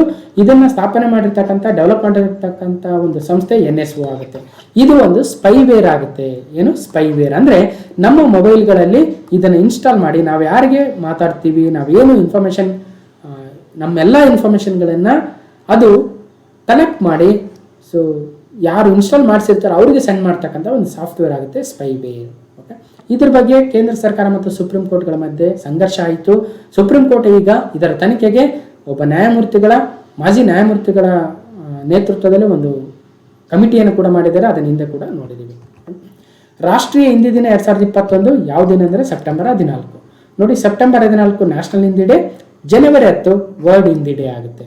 ಓಕೆ, ಯಾವಾಗ ಸೆಪ್ಟೆಂಬರ್ 14 ನಮ್ಮ ನ್ಯಾಷನಲ್ ಹಿಂದಿ ಡೇ ಅಂತ ನಾವು ಏನು ಅಳವಡಿಸ್ಕೊಂಡಿವಿ ಅಂದರೆ 1949 ಸೆಪ್ಟೆಂಬರ್ 14 ನಮ್ಮ ಹಿಂದಿಯನ್ನು ಕಾನ್ಸ್ಟಿಟ್ಯೂಯೆಂಟ್ ಅಸೆಂಬ್ಲಿಯವರು ಅಫಿಷಿಯಲ್ ಲ್ಯಾಂಗ್ವೇಜ್ ಸ್ಟಾಟಸ್ ಅನ್ನು ಕೊಡ್ತಾರೆ. ಹಾಗಾಗಿ ಅದೇ ದಿನವನ್ನು ನಾವು ಸೆಪ್ಟೆಂಬರ್ 14 ನ್ಯಾಷನಲ್ ಹಿಂದಿ ಡೇ ಅಂತ ಆಚರಣೆ ಮಾಡ್ತೀವಿ. ಓಕೆ, ಅಂತಾರಾಷ್ಟ್ರೀಯ ಓಜೋನ್ ಪದರ ಸಂರಕ್ಷಣಾ ದಿನ 2021 ಸೆಪ್ಟೆಂಬರ್ 16 ಆಗುತ್ತೆ. ಅಂತಾರಾಷ್ಟ್ರೀಯ ಓಜೋನ್ ಪದರ ಸಂರಕ್ಷಣಾ ದಿನ ಅಥವಾ international day for preservation of the ozone layer. Okay, 2021 theme ಏನು ಅಂದರೆ ಮಾಂಟ್ರಿಯಾಲ್ ಪ್ರೋಟೋಕಾಲ್. ನೋಡಿ, Montreal protocol keeping us our food and vaccine hole. Okay, ಹಾಗಾದರೆ ಒಟ್ಟಿನಲ್ಲಿ ಸೆಪ್ಟೆಂಬರ್ 16 ಅಂತಾರಾಷ್ಟ್ರೀಯ ಓಜೋನ್ ಪದರ ಸಂರಕ್ಷಣಾ ದಿನ ಅಥವಾ ಓಜೋನ್ ದಿನ ಅಂತ ಕೂಡ ಜನರಲ್ ಆಗಿ ಕರಿತೀವಿ. ಇನ್ನು ಓಜೋನ್ ಲೇಯರ್ನ ಸಂರಕ್ಷಣೆಗಾಗಿ ಇರ್ತಕ್ಕಂಥ ಕನ್ವೆನ್ಷನ್ ಅಂದರೆ ಅದು ವಿಯೆನ್ನಾ ಕನ್ವೆನ್ಷನ್ ಆಗುತ್ತೆ. 1985ರಲ್ಲಿ ಆಸ್ಟ್ರಿಯಾದ ವಿಯೆನ್ನಾದಲ್ಲಿ ನಡೆದಿತ್ತು. ನಂತರ 1987ರಲ್ಲಿ ಮಾಂಟ್ರಿಯಾಲಲ್ಲಿ ಒಂದು ಪ್ರೋಟೋಕಾಲಿಗೆ ಬರ್ತಾರೆ. ಅದನ್ನು ಮಾಂಟ್ರಿಯಾಲ್ ಪ್ರೋಟೋಕಾಲ್ ಅಂತೀವಿ. ಸೊ ಅದನ್ನು 16 ಸೆಪ್ಟೆಂಬರ್ 1987 ಸಹಿ ಆಗ್ತಾರೆ. ಹಾಗಾಗಿ 16ನೇ ಸೆಪ್ಟೆಂಬರನ್ನೇ ನಾವು ಪ್ರತಿ ವರ್ಷ ಓಜೋನ್ ದಿನ ಅಥವಾ ವಿಶ್ವ ಓಜೋನ್ ದಿನ ಅಂತ ಆಚರಣೆ ಮಾಡ್ತೀವಿ. ಓಕೆ, ಇನ್ನು ಕಿಗಾಲಿ ಅಮೆಂಡ್ಮೆಂಟ್ ಕೂಡ ಇದಕ್ಕೆ ಸಂಬಂಧಿಸಿರ್ತಕ್ಕಂಥದ್ದು. ರವಾಂಡಾದ ಕಿಗಾಲಿಯಲ್ಲಿ 2016ರಲ್ಲಿ ಈ ಒಂದು ಅಗ್ರಿಮೆಂಟ್ಗೆ ಬರ್ತಾರೆ. ಮಾಂಟ್ರಿಯಾಲ್ ಪ್ರೋಟೋಕಾಲ್ಗೆ ಒಂದಷ್ಟು ಅಮೆಂಡ್ಮೆಂಟ್ಗಳನ್ನು ಮಾಡ್ಕೊಳ್ತಾರೆ. ಇನ್ನು ಗೂಡ್ಸ್ ಅಂಡ್ ಸರ್ವಿಸಸ್ ಟ್ಯಾಕ್ಸ್ ಮಂಡಳಿಯ ಮೀಟಿಂಗ್ 2021 ಅಪ್ಡೇಟ್ ಏನಂದ್ರೆ ಇಲ್ಲೇನಾಗುತ್ತೆ, ಪೆಟ್ರೋಲ್ ಡೀಸೆಲ್ ಅನ್ನ ಅಟ್ಲೀಸ್ಟ್ ಈ GST ಅಂಡರ್ ತಂದ್ರೆ ಕಡಿಮೆ ಆಗುತ್ತೆ ಅನ್ಕೊಂಡಿದ್ವಿ. ಆದರೆ GST ಅಂಡರ್ ತರೋದಕ್ಕೆ ಇನ್ನು GST ಮಂಡಳಿ ಒಪ್ಪಿಗೆಯನ್ನು ನೀಡ್ತಾ ಇಲ್ಲ. ಆದರೂ ಕೂಡ ಕೇಂದ್ರ ಸರ್ಕಾರ ಮತ್ತು ರಾಜ್ಯ ಸರ್ಕಾರಗಳು ಪೆಟ್ರೋಲ್ ಮತ್ತು ಡೀಸೆಲ್ ದರಗಳನ್ನು ಕಡಿಮೆ ಮಾಡಿದ್ದೇವೆ ಗೊತ್ತಿದೆ. ಓಕೆ, ಇನ್ನು GST ಕೌನ್ಸಿಲ್ನ ಬಗ್ಗೆ ಹಿಂದೆ ತಾನೇ ಈಗ ಆಲ್ರೆಡಿ ನೋಡಿದ್ವಿ ನಾವು, ಅಧ್ಯಕ್ಷರಾರು ಯಾವಾಗ ಏನು ಅಂತ. ಕ್ವಾಡ್ ದೇಶಗಳ 2021 ಮೀಟಿಂಗು ಅಮೆರಿಕದ ವಾಷಿಂಗ್ಟನ್ನಲ್ಲಿ ನಿಗದಿಯಾಗಿತ್ತು. ನಮ್ಮ ಪ್ರಧಾನಮಂತ್ರಿಗಳು ಸಹಿತ ಆ ಒಂದು ಇದರಲ್ಲಿ ಭಾಗವಹಿಸಿದ್ರು. ಕ್ವಾಡ್ ದೇಶಗಳಂದ್ರೆ ಯಾರ್ಯಾರು? ಭಾರತ, ಅಮೆರಿಕ, ಜಪಾನ್ ಮತ್ತು ಆಸ್ಟ್ರೇಲಿಯಾಗಳಾಗ್ತವೆ. ಈ ದೇಶಗಳು ಇತ್ತೀಚೆಗೆ ಎಲ್ಲಿ ಒಂದು ಮೀಟಿಂಗ್ ಅನ್ನು ಮಾಡಿದ್ರು ಅಂದ್ರೆ ಅಮೆರಿಕದ ವಾಷಿಂಗ್ಟನ್ನಲ್ಲಿ. ಸೊ ಈ ಒಂದು ಮೀಟಿಂಗ್ಗೆ ಭಾರತದ ಪ್ರಧಾನಮಂತ್ರಿಗಳು ಸಹಿತ ಹೋಗಿದ್ರು. ಇನ್ನು ನೀರಜ್ ಚೋಪ್ರಾ ಕೋಚ್ ವಜಾ. ಏನಾಗುತ್ತೆ, ಚಿನ್ನದ ಹುಡುಗ, ನಮ್ಮ ಟೋಕಿಯೋ ಒಲಿಂಪಿಕ್ಸ್ ಅಲ್ಲಿ ಚಿನ್ನದ ಪದಕ ವಿಜೇತ ಜಾವೆಲಿನ್ ಎಸೆತಗಾರ ನೀರಜ್ ಚೋಪ್ರಾರವರ ಕೋಚ್ ಉವೆ ಆನ್ ಅವರನ್ನ ವಜಾ ಮಾಡಿದೆ ಭಾರತದ ಅಥ್ಲೆಟಿಕ್ಸ್ ಕಮಿಟಿ. ನೋಡಿ, ಜರ್ಮನಿಯ ಉವೆ ಆನ್ ಅವರನ್ನ ವಜಾ ಮಾಡಿದೆ. ನೀರಜ್ ಚೋಪ್ರಾರವರು ಭಾರತಕ್ಕೆ ಬಂಗಾರವನ್ನು ಗೆದ್ದುಕೊಟ್ಟಿದ್ರು ಜಾವೆಲಿನ್ ಥ್ರೋದಲ್ಲಿ. ಹೀಗೆ ಭಾರತದ ಇತಿಹಾಸದಲ್ಲಿ ಅಥ್ಲೆಟಿಕ್ಸ್ ನಲ್ಲಿ ಭಾರತದ ಮೊದಲ ಚಿನ್ನದ ಪದಕವಾಗುತ್ತೆ. ಒಟ್ಟಾರೆಯಾಗಿ 2ನೇ ಚಿನ್ನದ ಪದಕ, ಯಾಕಂದ್ರೆ ಅಭಿನವ್ ಬಿಂದ್ರಾರ್ ಅವರು ಇಂಡಿವಿಜುವಲ್ ಅಲ್ಲಿ 2ನೇ ಚಿನ್ನದ ಪದಕ, ಯಾಕಂದ್ರೆ ಹಾಕಿಯಲ್ಲಿ ಆಲ್ರೆಡಿ ಬೇಕಾದಷ್ಟು ಗೆದ್ದಿದ್ದಾರೆ. ಇನ್ನು ಸೊ ಇಷ್ಟು ಸಾಕು, ಅಭಿನವ್ ಬಿಂದ್ರಾ ಮತ್ತು ನೀರಜ್ ಚೋಪ್ರಾ. ಮಿಥಾಲಿ ರಾಜ್ ಯಾವ ಕ್ರೀಡೆಗೆ ಸಂಬಂಧಿಸಿದ್ದಾರೆ ಅಂದ್ರೆ ಕ್ರಿಕೆಟ್ಗೆ ಸಂಬಂಧಿಸಿದ್ದಾರೆ. ನೋಡಿ, ಇವರು ಇತ್ತೀಚೆಗೆ ಒಂದು ಅಗ್ರಸ್ಥಾನದಲ್ಲಿದ್ದರು, ಜಂಟಿ ಅಗ್ರಸ್ಥಾನದಲ್ಲಿ ಮಿಥಾಲಿ ರಾಜ್. ಸೊ ಇವರು ಮಿಥಾಲಿ ರಾಜು ನಮ್ಮ ಭಾರತದ ಕ್ರಿಕೆಟ್ ತಂಡದ ವುಮೆನ್ ಕ್ರಿಕೆಟ್ ತಂಡದ ಕ್ಯಾಪ್ಟನ್ ಕೂಡ. ಇವರು 10,000 ರನ್ಗಳ ಒಂದು ದಾಖಲೆಯನ್ನು ಕೂಡ ಮಾಡಿದ್ರು. ನೆಕ್ಸ್ಟ್, ಲಸಿತ್ ಮಾಲಿಂಗ ಎಲ್ಲಾ ರೀತಿಯ ಕ್ರಿಕೆಟ್ನಿಂದ ನಿವೃತ್ತಿ ಘೋಷಣೆಯನ್ನು ಮಾಡಿದ್ದಾರೆ. ಲಸಿತ್ ಮಾಲಿಂಗ ಯಾವ ದೇಶದವರು ಅಂದ್ರೆ ಶ್ರೀಲಂಕಾದವರು. ಓಕೆ, ಇವರು ಮುಂಬೈ ಇಂಡಿಯನ್ಸ್ ಪರವಾಗಿ ಹಲವಾರು ಮ್ಯಾಚ್ಗಳನ್ನು ಆಡಿದ್ರು. ಹಲವಾರು ಒಂದು IPL ಟೂರ್ನಿಮೆಂಟ್ ಅನ್ನ ಗೆಲ್ಲೋದಕ್ಕೆ ಲಸಿತ್ ಮಾಲಿಂಗರವರ ಕೊಡುಗೆ ಕೂಡ ಹೆಚ್ಚಿನ ಪ್ರಮಾಣದಲ್ಲಿ ಮುಂಬೈ ಇಂಡಿಯನ್ಸ್ಗೆ ಆಗಿತ್ತು. ಇನ್ನು ಶ್ರೀಲಂಕಾದ ಪರವಾಗಿ ಇವರು ಕ್ರಿಕೆಟ್ ತಂಡದಲ್ಲಿ ಹಲವಾರು ಸಾಧನೆಗಳನ್ನು ಮಾಡಿದ್ದಾರೆ. ಈಗ ಅವರು ಎಲ್ಲ ಮಾದರಿಗೆ ವಿದಾಯವನ್ನು ನೀಡಿದ್ದಾರೆ. ಇತ್ತೀಚೆಗೆ ಕರ್ನಾಟಕ ಸರ್ಕಾರ ಜಾರಿಗೆ ತಂದ ಅಮೃತ ಗ್ರಾಮ ಪಂಚಾಯತ್ ಯೋಜನೆಗೆ ಚಾಲನೆ ನೀಡಿರ್ತಕ್ಕಂಥವರು ಕೇಂದ್ರದ ಗ್ರಾಮೀಣಾಭಿವೃದ್ಧಿ ಸಚಿವರು. ನೋಡಿ, ಕೇಂದ್ರದ ಗ್ರಾಮೀಣಾಭಿವೃದ್ಧಿ ಸಚಿವರಾಗಿರ್ತಕ್ಕಂಥ ಗಿರಿರಾಜ್ ಸಿಂಗ್ ಅವರು ನಮ್ಮ ಮುಖ್ಯಮಂತ್ರಿಗಳು ಏನು ಸ್ವತಂತ್ರೋತ್ಸವ ಸಂದರ್ಭದಲ್ಲಿ ಅಮೃತ ಗ್ರಾಮ ಪಂಚಾಯತ್ ಯೋಜನೆಯನ್ನು ತಂದಿದ್ರು. ಅಂದ್ರೆ ಗ್ರಾಮ ಪಂಚಾಯತ್ಗಳಲ್ಲಿ ನಲ್ಲಿ ನೀರು ಸಂಪರ್ಕ ನೀಡಬೇಕು, ಸೌರ ವಿದ್ಯುತ್, ತ್ಯಾಜ್ಯ ವಿಂಗಡಣೆ, ವಿಲೇವಾರಿ, ಲೈಬ್ರರಿ ನಿರ್ಮಾಣ, ಕೆರೆಗಳ ಪುನಶ್ಚೇತನ, ಹೀಗೆ ಹಲವಾರು ಯೋಜನೆಗಳನ್ನು ಇಟ್ಕೊಂಡು ರಾಜ್ಯದ 750 ಗ್ರಾಮ ಪಂಚಾಯತ್ಗಳಲ್ಲಿ ಅಮೃತ ಗ್ರಾಮ ಪಂಚಾಯತ್ ಯೋಜನೆಯನ್ನು ತರ್ತೀವಿ ಅಂತ ಹೇಳಿದ್ರು. ಸ್ವತಂತ್ರೋತ್ಸವದ ಸಂದರ್ಭದಲ್ಲಿ 75ನೇ ಸ್ವಾತಂತ್ರ್ಯ ಸಂದರ್ಭದಲ್ಲಿ ಆಜಾದಿ ಕಾ ಅಮೃತ್ ಮಹೋತ್ಸವದ ಅಂಗವಾಗಿ ಈ ಒಂದು 14 ಯೋಜನೆಗಳನ್ನು ತಂದಿದ್ರು. ಆ 14 ಯೋಜನೆಗಳಲ್ಲಿ ಮೊದಲನೇ ಯೋಜನೆ ಅಮೃತ ಗ್ರಾಮ ಪಂಚಾಯತ್ ಯೋಜನೆ. ಆ ಯೋಜನೆಗಳನ್ನ ಅಮೃತ ಸ್ಪರ್ಶ ಯೋಜನೆ ಅಂತ ಕರಿತೀವಿ. ಸೊ ಒಟ್ಟಾರೆಯಾಗಿ ಕ್ವಶನ್ ಏನು, ಇತ್ತೀಚೆಗೆ ಕರ್ನಾಟಕ ಸರ್ಕಾರ ಜಾರಿಗೆ ತಂದಿರತಕ್ಕಂಥ ಅಮೃತ ಗ್ರಾಮ ಪಂಚಾಯತ್ ಯೋಜನೆಗೆ ಚಾಲನೆ ನೀಡಿರ್ತಕ್ಕಂಥವರು ಕೇಂದ್ರದ ಗ್ರಾಮೀಣಾಭಿವೃದ್ಧಿ ಸಚಿವರು ಗಿರಿರಾಜ್ ಸಿಂಗ್ ಅವರು. ಇನ್ನು ಜಾಗತಿಕ ನಾವೀನ್ಯತಾ ಸೂಚ್ಯಂಕ 2021 ಗ್ಲೋಬಲ್ ಇನ್ನೋವೇಷನ್ ಇಂಡೆಕ್ಸ್ ಆಗುತ್ತೆ. ಹಾಗಾದ್ರೆ ಈ ಇಂಡೆಕ್ಸ್ ಅನ್ನ ರಿಲೀಸ್ ಮಾಡ್ತಕ್ಕಂಥ ಸಂಸ್ಥೆ ಸ್ವಿಟ್ಜರ್ಲೆಂಡ್ನ ಜಿನೆವಾದಲ್ಲಿರ್ತಕ್ಕಂಥ ವರ್ಲ್ಡ್ ಇಂಟೆಲೆಕ್ಚುವಲ್ ಪ್ರಾಪರ್ಟಿ ಆರ್ಗನೈಸೇಷನ್ ವಿಪೋ. ಇದರಲ್ಲಿ ಸ್ವಿಟ್ಜರ್ಲೆಂಡ್ ನಂಬರ್ 1 ಸ್ಥಾನದಲ್ಲಿದೆ. ಗ್ಲೋಬಲ್ ಇನ್ನೋವೇಷನ್ ಇಂಡೆಕ್ಸ್ GII 2021 ಅಥವಾ ಜಾಗತಿಕ ನಾವೀನ್ಯತಾ ಸೂಚ್ಯಂಕ ಅಂತ ಕರಿತೀವಿ. ಲಾಸ್ಟ್ ಅಲ್ಲಿ ಅಂಗೋಲಾ ಇದೆ, ಮೊದಲು ಸ್ವಿಟ್ಜರ್ಲೆಂಡ್ ಇದೆ. ಓಕೆ, ಇನ್ನು ಭಾರತವು 46ನೇ ಸ್ಥಾನದಲ್ಲಿದೆ ಈ ಒಂದು ಗ್ಲೋಬಲ್ ಇನ್ನೋವೇಷನ್ ಇಂಡೆಕ್ಸ್ ಅಲ್ಲಿ. ಓಕೆ, ನೋಡಿ, Switzerland number 1, Sweden number 2, USA number 3. So Bharat number 46. ಹೋದ ವರ್ಷ ಕಂಪೇರ್ ಮಾಡಿದ್ರೆ 2 ಸ್ಥಾನ ಏರಿದೆ. ಬಾಂಗ್ಲಾದೇಶದ ಪ್ರಧಾನಮಂತ್ರಿಗೆ ವಿಶ್ವಸಂಸ್ಥೆಯ SDG ಪ್ರಗತಿ ಪ್ರಶಸ್ತಿ, ಅಂದ್ರೆ SDG ಅಂದ್ರೆ sustainable development goals progress award. ಇದನ್ನ ಯಾರು ನೀಡಿದ್ದಾರೆ ಅಂದ್ರೆ ವಿಶ್ವಸಂಸ್ಥೆಯ ಸಸ್ಟೈನಬಲ್ ಡೆವಲಪ್ಮೆಂಟ್ ಸೊಲ್ಯೂಷನ್ ನೆಟ್ವರ್ಕ್ ಅವರು ಬಾಂಗ್ಲಾದೇಶದ ಪ್ರಧಾನಿ ಶೇಖ್ ಹಸೀನಾರ್ ಅವರಿಗೆ ನೀಡಿರ್ತಕ್ಕಂಥದ್ದು. ಉದ್ದೇಶ ಏನು ನೋಡಿ, 2000ನೇ ಇಸ್ವಿನಲ್ಲಿ ವಿಶ್ವಸಂಸ್ಥೆಯು 8 ಗೋಲ್ಗಳನ್ನು ತರೆತ ಅವುಗಳನ್ನು ಮಿಲೇನಿಯಂ ಡೆವಲಪ್ಮೆಂಟ್ ಗೋಲ್ಸ್ ಅಥವಾ MDG ಅಂತ ಕರಿತೀವಿ. ಆ 8 ಗೋಲ್ಗಳು ಯಾವ್ಯಾವು, ಅವುಗಳ ಉದ್ದೇಶ ಏನು ಅಂತ ನಾವು ಆಲ್ರೆಡಿ ನೋಡಿದೀವಿ ಸಹಿತ. ಸೊ ಜೊತೆಗೆ 2015 ಆದ ನಂತರ ಅವುಗಳ ಅಷ್ಟೇನು ಯಶಸ್ವಿ ಆಗಿಲ್ಲ ಅನ್ನೋ ಉದ್ದೇಶಕ್ಕೆ 2016ರಲ್ಲಿ ಮತ್ತೊಂದಷ್ಟು ಗೋಲ್ಗಳನ್ನು ತರುತ್ತೆ. ಆ 17 ಗೋಲ್ಗಳನ್ನು ನಾವು SDG ಸಸ್ಟೈನಬಲ್ ಡೆವಲಪ್ಮೆಂಟ್ ಗೋಲ್ಸ್ ಅಂತ ಕರಿತೀವಿ. ಆ 17 ಗೋಲ್ಗಳನ್ನು ಸುಸ್ಥಿರ ಅಭಿವೃದ್ಧಿ ಗುರಿಗಳಂತ ಕರಿತೀವಿ. ಸೊ ಮೊದಲನೇದು ಬಡತನ ನಿರ್ಮೂಲನೆ ಯಾವ್ಯಾವ ಅಂತ ನೋಡಿದೀವಿ. ಈ 17 ಗುರಿಗಳಲ್ಲಿ ಬಾಂಗ್ಲಾದೇಶವು ಉತ್ತಮ ಸಾಧನೆಯನ್ನು ಮಾಡಿದ್ದಕ್ಕಾಗಿ ಬಾಂಗ್ಲಾದೇಶದ ಪ್ರಧಾನಿಯವರಿಗೆ ಈ ಒಂದು SDG ಪ್ರೋಗ್ರೆಸ್ ಅವಾರ್ಡ್ ಅನ್ನು ನೀಡಿರ್ತಕ್ಕಂಥದ್ದು PM ಶೇಖ್ ಹಸೀನಾರ್ ಅವರಿಗೆ. ಕಲ್ಯಾಣ ಕರ್ನಾಟಕ ವಿಮೋಚನೆ ದಿನ 2021 ಸೆಪ್ಟೆಂಬರ್ 17. ಓಕೆ, ನನಸಾಗದ ಕಲ್ಯಾಣ ಕರ್ನಾಟಕ. ಹಾಗಾದರೆ ಕಲ್ಯಾಣ ಕರ್ನಾಟಕದಲ್ಲಿ ಎಷ್ಟು ಜಿಲ್ಲೆಗಳಿದ್ದಾವೆ? 7 ಜಿಲ್ಲೆಗಳಿದ್ದಾವೆ. ಒಂದು ಬೀದರ್, ಕಲಬುರಗಿ, ಯಾದಗಿರಿ, ರಾಯಚೂರು, ಕೊಪ್ಪಳ, ಬಳ್ಳಾರಿ ಮತ್ತು ನೂತನ ವಿಜಯನಗರ ಜಿಲ್ಲೆ ಆಗುತ್ತೆ. ಓಕೆ, ಟೈಮ್ ನಿಯತಕಾಲಿಕ 2021ರ 100 ಅತ್ಯಂತ ಪ್ರಭಾವಶಾಲಿ ವ್ಯಕ್ತಿಗಳಲ್ಲಿ ನಮ್ಮ ನರೇಂದ್ರ ಮೋದಿ ಅವರು ಮತ್ತು ಮಮತಾ ಬ್ಯಾನರ್ಜಿರವರು ಹಾಗೂ CII ಅಥವಾ SII serum institute of technology ಕೋವಿಶೀಲ್ಡ್ನ ಯಾರು ಇದು ಮಾಡ್ತಾ ಇದ್ದಾರೆ, ಪುಣೆ ಮೂಲದ ಕಂಪನಿ ಆಧಾರ್ ಪೂನಾವಾಲಾರವರು ಕೂಡ ಅದರಲ್ಲಿ ಇದ್ದಾರೆ. ಸೆಪ್ಟೆಂಬರ್ 15 ಇಂಜಿನಿಯರ್ಸ್ ಡೇ ಆಗುತ್ತೆ. ಸೊ ಯಾರ ಒಂದು ಜನ್ಮ ದಿನೋತ್ಸವ? ಮೋಕ್ಷಗುಂಡಂ ವಿಶ್ವೇಶ್ವರಯ್ಯನವರ ಜನ್ಮ ದಿನವನ್ನು ನಾವು ಇಂಜಿನಿಯರ್ಸ್ ಡೇ ಆಗಿ ನಮ್ಮ ದೇಶದಲ್ಲಿ ಆಚರಣೆ ಮಾಡ್ತೀವಿ. ಅವರು 19ನೇ ದಿವಾನರಾಗಿದ್ದರು. 1912ರಿಂದ 1918ರವರೆಗೂ ಮೈಸೂರು ರಾಜ್ಯದ ದಿವಾನರಾಗಿದ್ದರು. ಓಕೆ, ಇವರಿಗೆ 1955ರಲ್ಲಿ ಭಾರತ ರತ್ನವನ್ನು ನೀಡಿ ಭಾರತ ಸರ್ಕಾರ ಗೌರವಿಸಿದೆ. ಹಾಗಾಗಿ ಕನ್ನಡಿಗರಲ್ಲಿ ಮೊಟ್ಟ ಮೊದಲನೇ ಭಾರತ ರತ್ನ ಯಾರಿಗೆ ಬಂದಿದೆ ಅಂದರೆ ಸರ್ ಎಂ ವಿಶ್ವೇಶ್ವರಯ್ಯನವರಿಗೆ 1955ರಲ್ಲಿ, ಭೀಮಸೇನ್ ಜೋಶಿರವರಿಗೆ 2008-9ರಲ್ಲಿ, CNR ರಾವ್ ಅವರಿಗೆ 2013-14ನೇ ಸಾಲಿನಲ್ಲಿ. ಒಟ್ಟಿನಲ್ಲಿ ಕನ್ನಡಿಗರಿಗೆ 3 ಭಾರತ ರತ್ನ ಪ್ರಶಸ್ತಿ ಲಭಿಸಿರ್ತಕ್ಕಂಥದ್ದು. ಓಕೆ, ಸೆಪ್ಟೆಂಬರ್ 15 ಅಂತಾರಾಷ್ಟ್ರೀಯ ಪ್ರಜಾಪ್ರಭುತ್ವ ದಿನ. ಸೆಪ್ಟೆಂಬರ್ 15 ಆಗುತ್ತೆ ಇಂಟರ್ನ್ಯಾಷನಲ್ ಡೇ ಆಫ್ ಡೆಮೋಕ್ರಸಿ.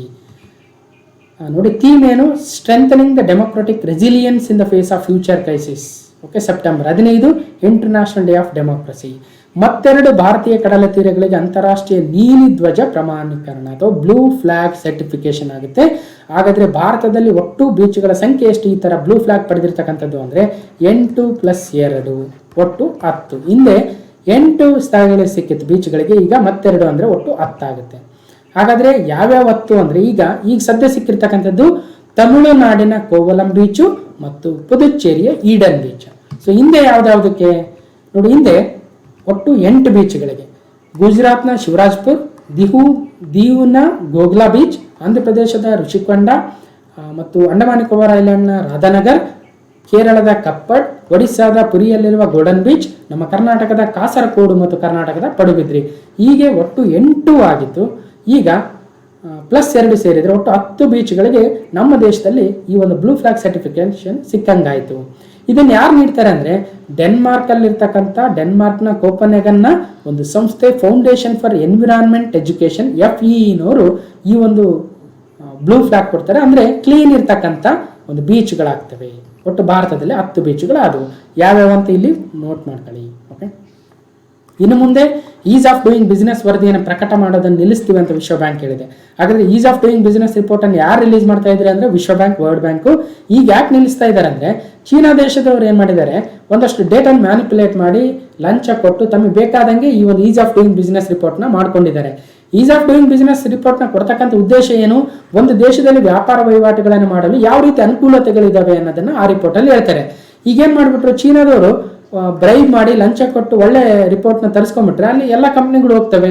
ಹಾಗಾದರೆ ಈ ಒಂದು ರಿಪೋರ್ಟ್ಗೆ ಏನು ಬೆಲೆ ಬಂತು?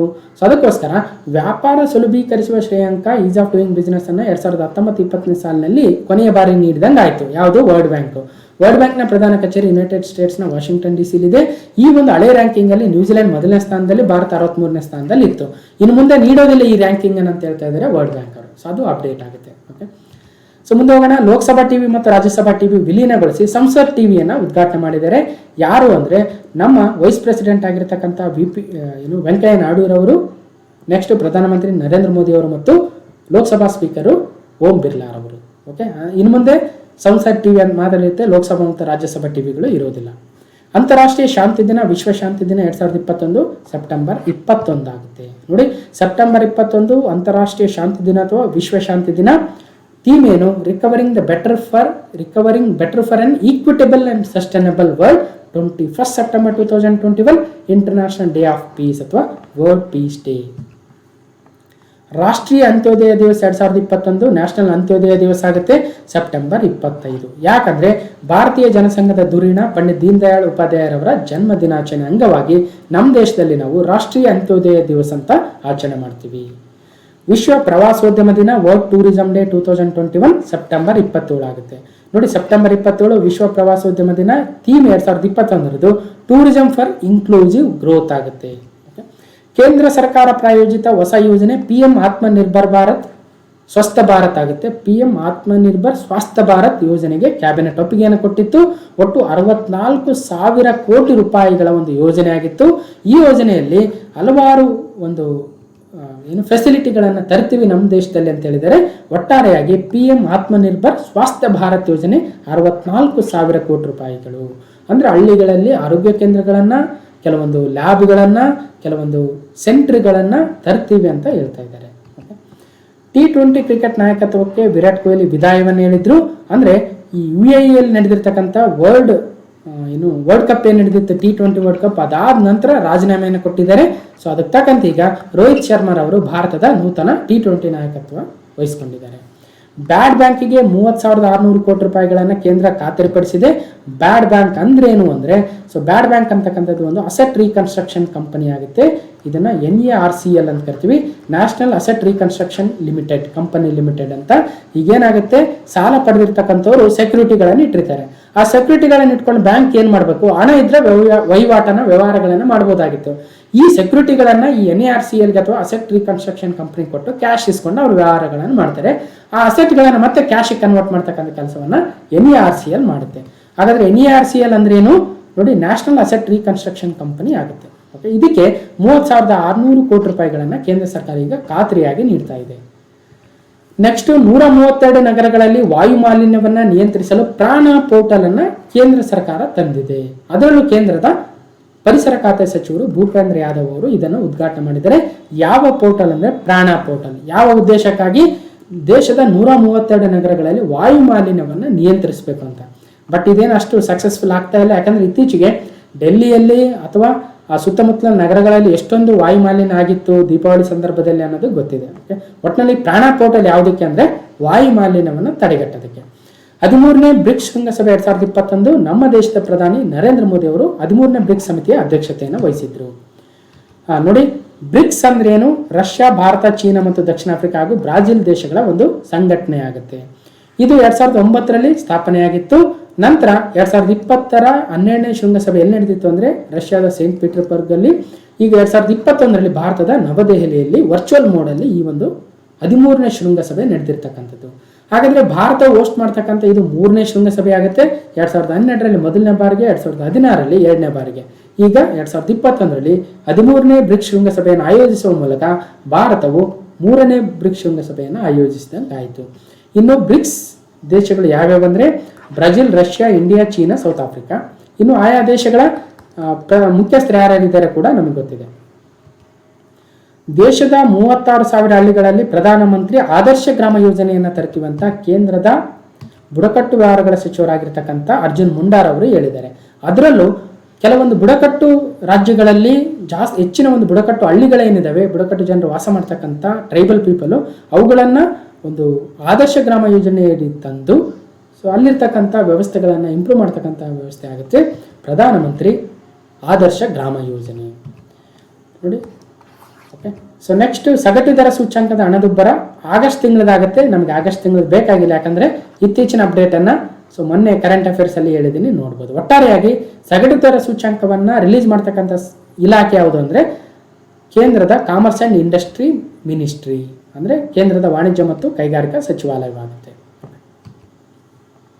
ಇನ್ನು 66ನೇ ಪ್ರಶ್ನೆ, ಇತ್ತೀಚೆಗೆ ಕರ್ನಾಟಕ ರಾಜ್ಯದಲ್ಲಿ ನೀಡಲಾದ ಅತ್ಯುತ್ತಮ ಶಾಸಕ ಪ್ರಶಸ್ತಿ ಬಗ್ಗೆ ಕೆಳಗೆ ನೀಡತಕ್ಕಂಥ ಹೇಳಿಕೆಗಳಲ್ಲಿ ಯಾವ್ಯಾವ ಸರಿ ಅಂತ.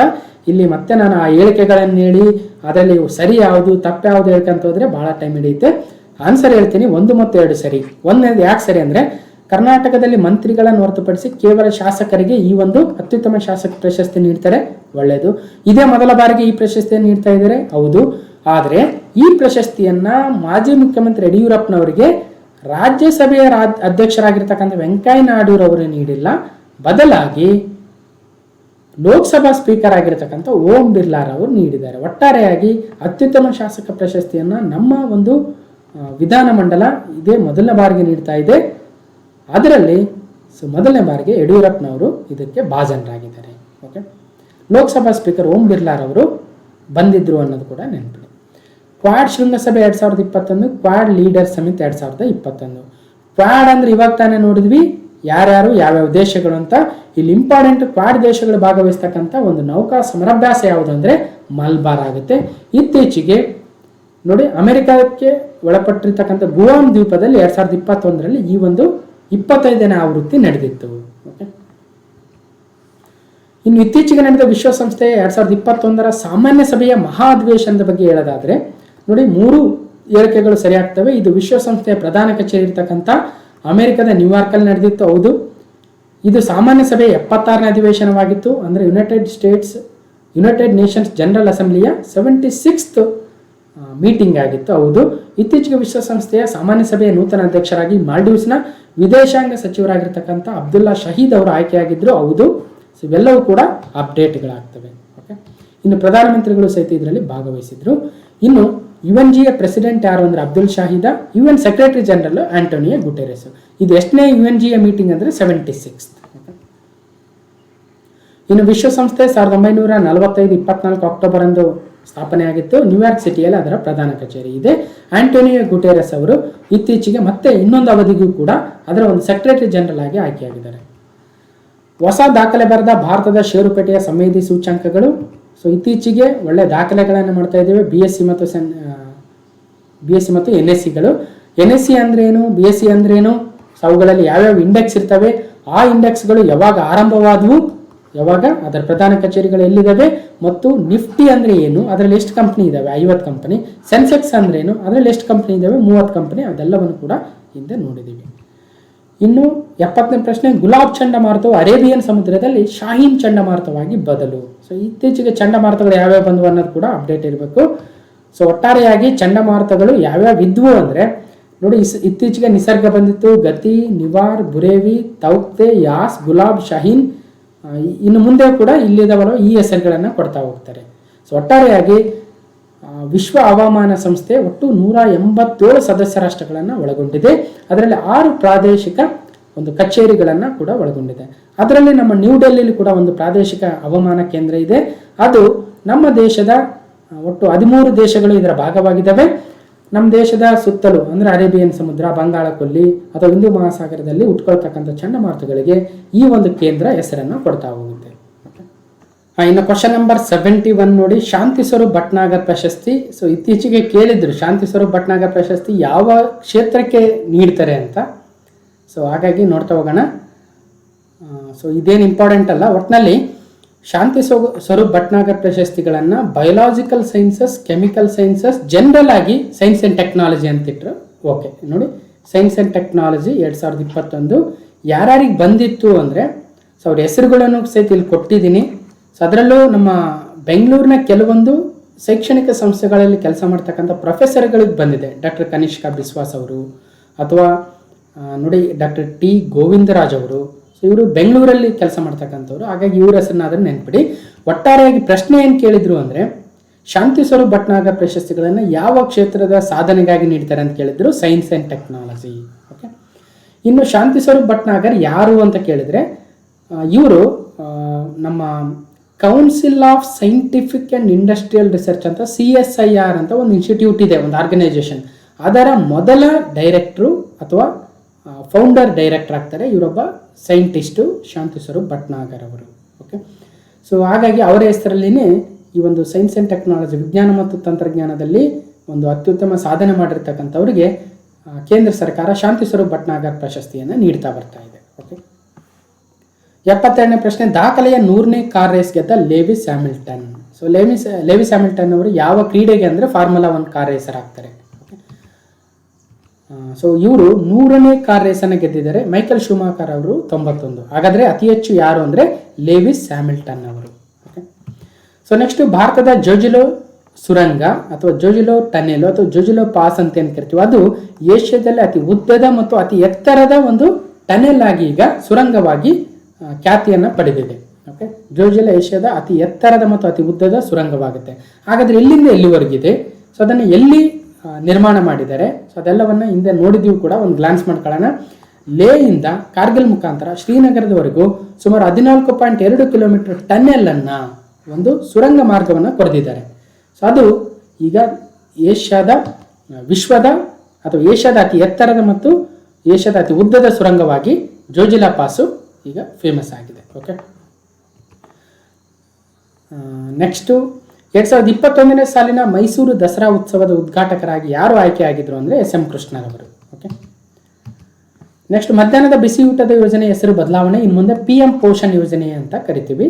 ಮಧ್ಯಾಹ್ನದ ಬಿಸಿಯೂಟ ಏನು ಕೊಡ್ತಾ ಇದ್ರು ನಮ್ಮ ಸ್ಕೂಲ್ಗಳಲ್ಲಿ, ಅದರ ಹೆಸರು ಈಗ PM ಪೋಷಣ್ ಅಂತ ಕರೀತಾರೆ. ಓಕೆ, ಸುಮಾರು 5 ವರ್ಷಗಳಲ್ಲಿ 1.31 ಲಕ್ಷ ಕೋಟಿ ರೂಪಾಯಿಗಳನ್ನು ಇದಕ್ಕೆ ಇನ್ವೆಸ್ಟ್ ಮಾಡ್ತಾರೆ. ಸೊ ಸುಮಾರು 11.5 ಲಕ್ಷ ಮಕ್ಕಳಿಗೆ ಇದರಿಂದ ಸ್ಕೂಲ್ಗಳಲ್ಲಿ ಸುಮಾರು 11 ಕೋಟಿ ಮಕ್ಕಳಿಗೆ ಯೂಸ್ ಆಗುತ್ತೆ. ಓಕೆ, ಯಾವ ಹೆಸರು ಕೊಟ್ಟಿದ್ದಾರೆ ಅಂದರೆ PM ಪೋಷಣ್. ನೆಕ್ಸ್ಟ್ ಜಪಾನ್ನ ನೂತನ ಪ್ರಧಾನಿ, ರೈಟ್, ಹಿಂದೆ ಹೇಳ್ತಾ ಇದ್ದೆ ಜಪಾನ್ನ ಯೋಶಿಡೆ ಸುಗಾರ್ ಅವರು ರಾಜೀನಾಮೆ ಕೊಟ್ಟಿದ್ರು, ಹಾಗಾಗಿ ಈಗ ಫುಮಿಯೋ ಕಿಶಿದಾ ಅವರು ನೂತನ ಪ್ರಧಾನಮಂತ್ರಿ ಆಗಿದ್ದಾರೆ. ನೋಡಿ, ಇವರು ಫುಮಿಯೋ ಕಿಶಿದಾ ಈಗ ನೂತನ ಫುಮಿಯೋ ಕಿಶಿದಾ. ಓಕೆ, ನೆಕ್ಸ್ಟ್ ಯೋಶಿಡೆ ಸುಗಾರ್ ಅವರು ನಿಕಟಪೂರ್ವ ಪ್ರಧಾನಮಂತ್ರಿಗಳು ಜಪಾನ್. ಇನ್ನು 2021ರ ಮಹಾತ್ಮ ಗಾಂಧಿ ಸೇವಾ ಪ್ರಶಸ್ತಿ ಬಗ್ಗೆ ಕೆಲವೊಂದು 3 ಹೇಳಿಕೆಗಳನ್ನು ಕ್ರಿಯೇಟ್ ಮಾಡಿದ್ದೆ. ಯಾವ್ಯಾವ ಸರಿ ಅಂತ ಹೇಳ್ತೀನಿ. ಇಲ್ಲಿ ಕೇಂದ್ರ ಸರ್ಕಾರ ಅಲ್ಲ, ಬದಲಾಗಿ ರಾಜ್ಯ ಸರ್ಕಾರದ ವಾರ್ತಾ ಮತ್ತು ಸಾರ್ವಜನಿಕ ಸಂಪರ್ಕ ಇಲಾಖೆ ಈ ಮಹಾತ್ಮ ಗಾಂಧಿ ಸೇವಾ ಪ್ರಶಸ್ತಿಯನ್ನು ನೀಡ್ತಾ ಬರ್ತಾ ಇದೆ. ಇನ್ನು 2020ನೇ ಸಾಲಿನ ಪ್ರಶಸ್ತಿಯನ್ನು ಮೀರಾಬಾಯಿ ಕೊಪ್ಪಿಕರ್ ಅವರಿಗೆ, ಸ್ವತಂತ್ರ ಹೋರಾಟಗಾರ್ತಿ. ಇನ್ನು 2021ನೇ ಸಾಲಿನ ಮಹಾತ್ಮ ಗಾಂಧಿ ಸೇವಾ ಪ್ರಶಸ್ತಿಯನ್ನು ಸಿದ್ಧಗಂಗಾದ ಒಂದು ಶಿಕ್ಷಣ ಸಂಸ್ಥೆಗಳು ಮತ್ತು ಮಠಕ್ಕೆ ನೀಡಿದ್ದಾರೆ. ಈ ಪ್ರಶಸ್ತಿಯು 5 ಲಕ್ಷ ರೂಪಾಯಿ ಬಹುಮಾನ ಮೊತ್ತವನ್ನು ಮತ್ತು ಸ್ಮರಣಿಕೆಯನ್ನು ಹೊಂದಿದೆ. ಓಕೆ, ಪಂಡಿತ್ ಬಸವರಾಜ ರಾಜಗುರು ಪ್ರಶಸ್ತಿ 2021, ಇದನ್ನು ಪಂಡಿತ್ M ವೆಂಕಟೇಶ್ ಕುಮಾರ್ ಅವರಿಗೆ ನೀಡಿದರೆ. ಇದೊಂದು ಧಾರವಾಡ ಬೇಸ್ಡ್ ಒಂದು ಟ್ರಸ್ಟ್ ಆಗುತ್ತೆ, ಪಂಡಿತ್ ಬಸವರಾಜ ರಾಜಗುರು ರಾಷ್ಟ್ರೀಯ ಸ್ಮಾರಕ ಟ್ರಸ್ಟು. ಈ ಒಂದು ಪ್ರಶಸ್ತಿಯನ್ನು ಅವರ 101ನೇ ಜನ್ಮದಿನದ ಅಂಗವಾಗಿ ಪಂಡಿತ್ M ವೆಂಕಟೇಶ್ ಕುಮಾರ್ ಅವರಿಗೆ ರಾಜಗುರು ಪ್ರಶಸ್ತಿಯನ್ನು ನೀಡಲಾಗಿದೆ. 2021ರ ರೈಟ್ ಲೈವ್ಲಿಹುಡ್ ಪ್ರಶಸ್ತಿ ವೆರಿ ವೆರಿ ಇಂಪಾರ್ಟೆಂಟ್ ಆಗುತ್ತೆ.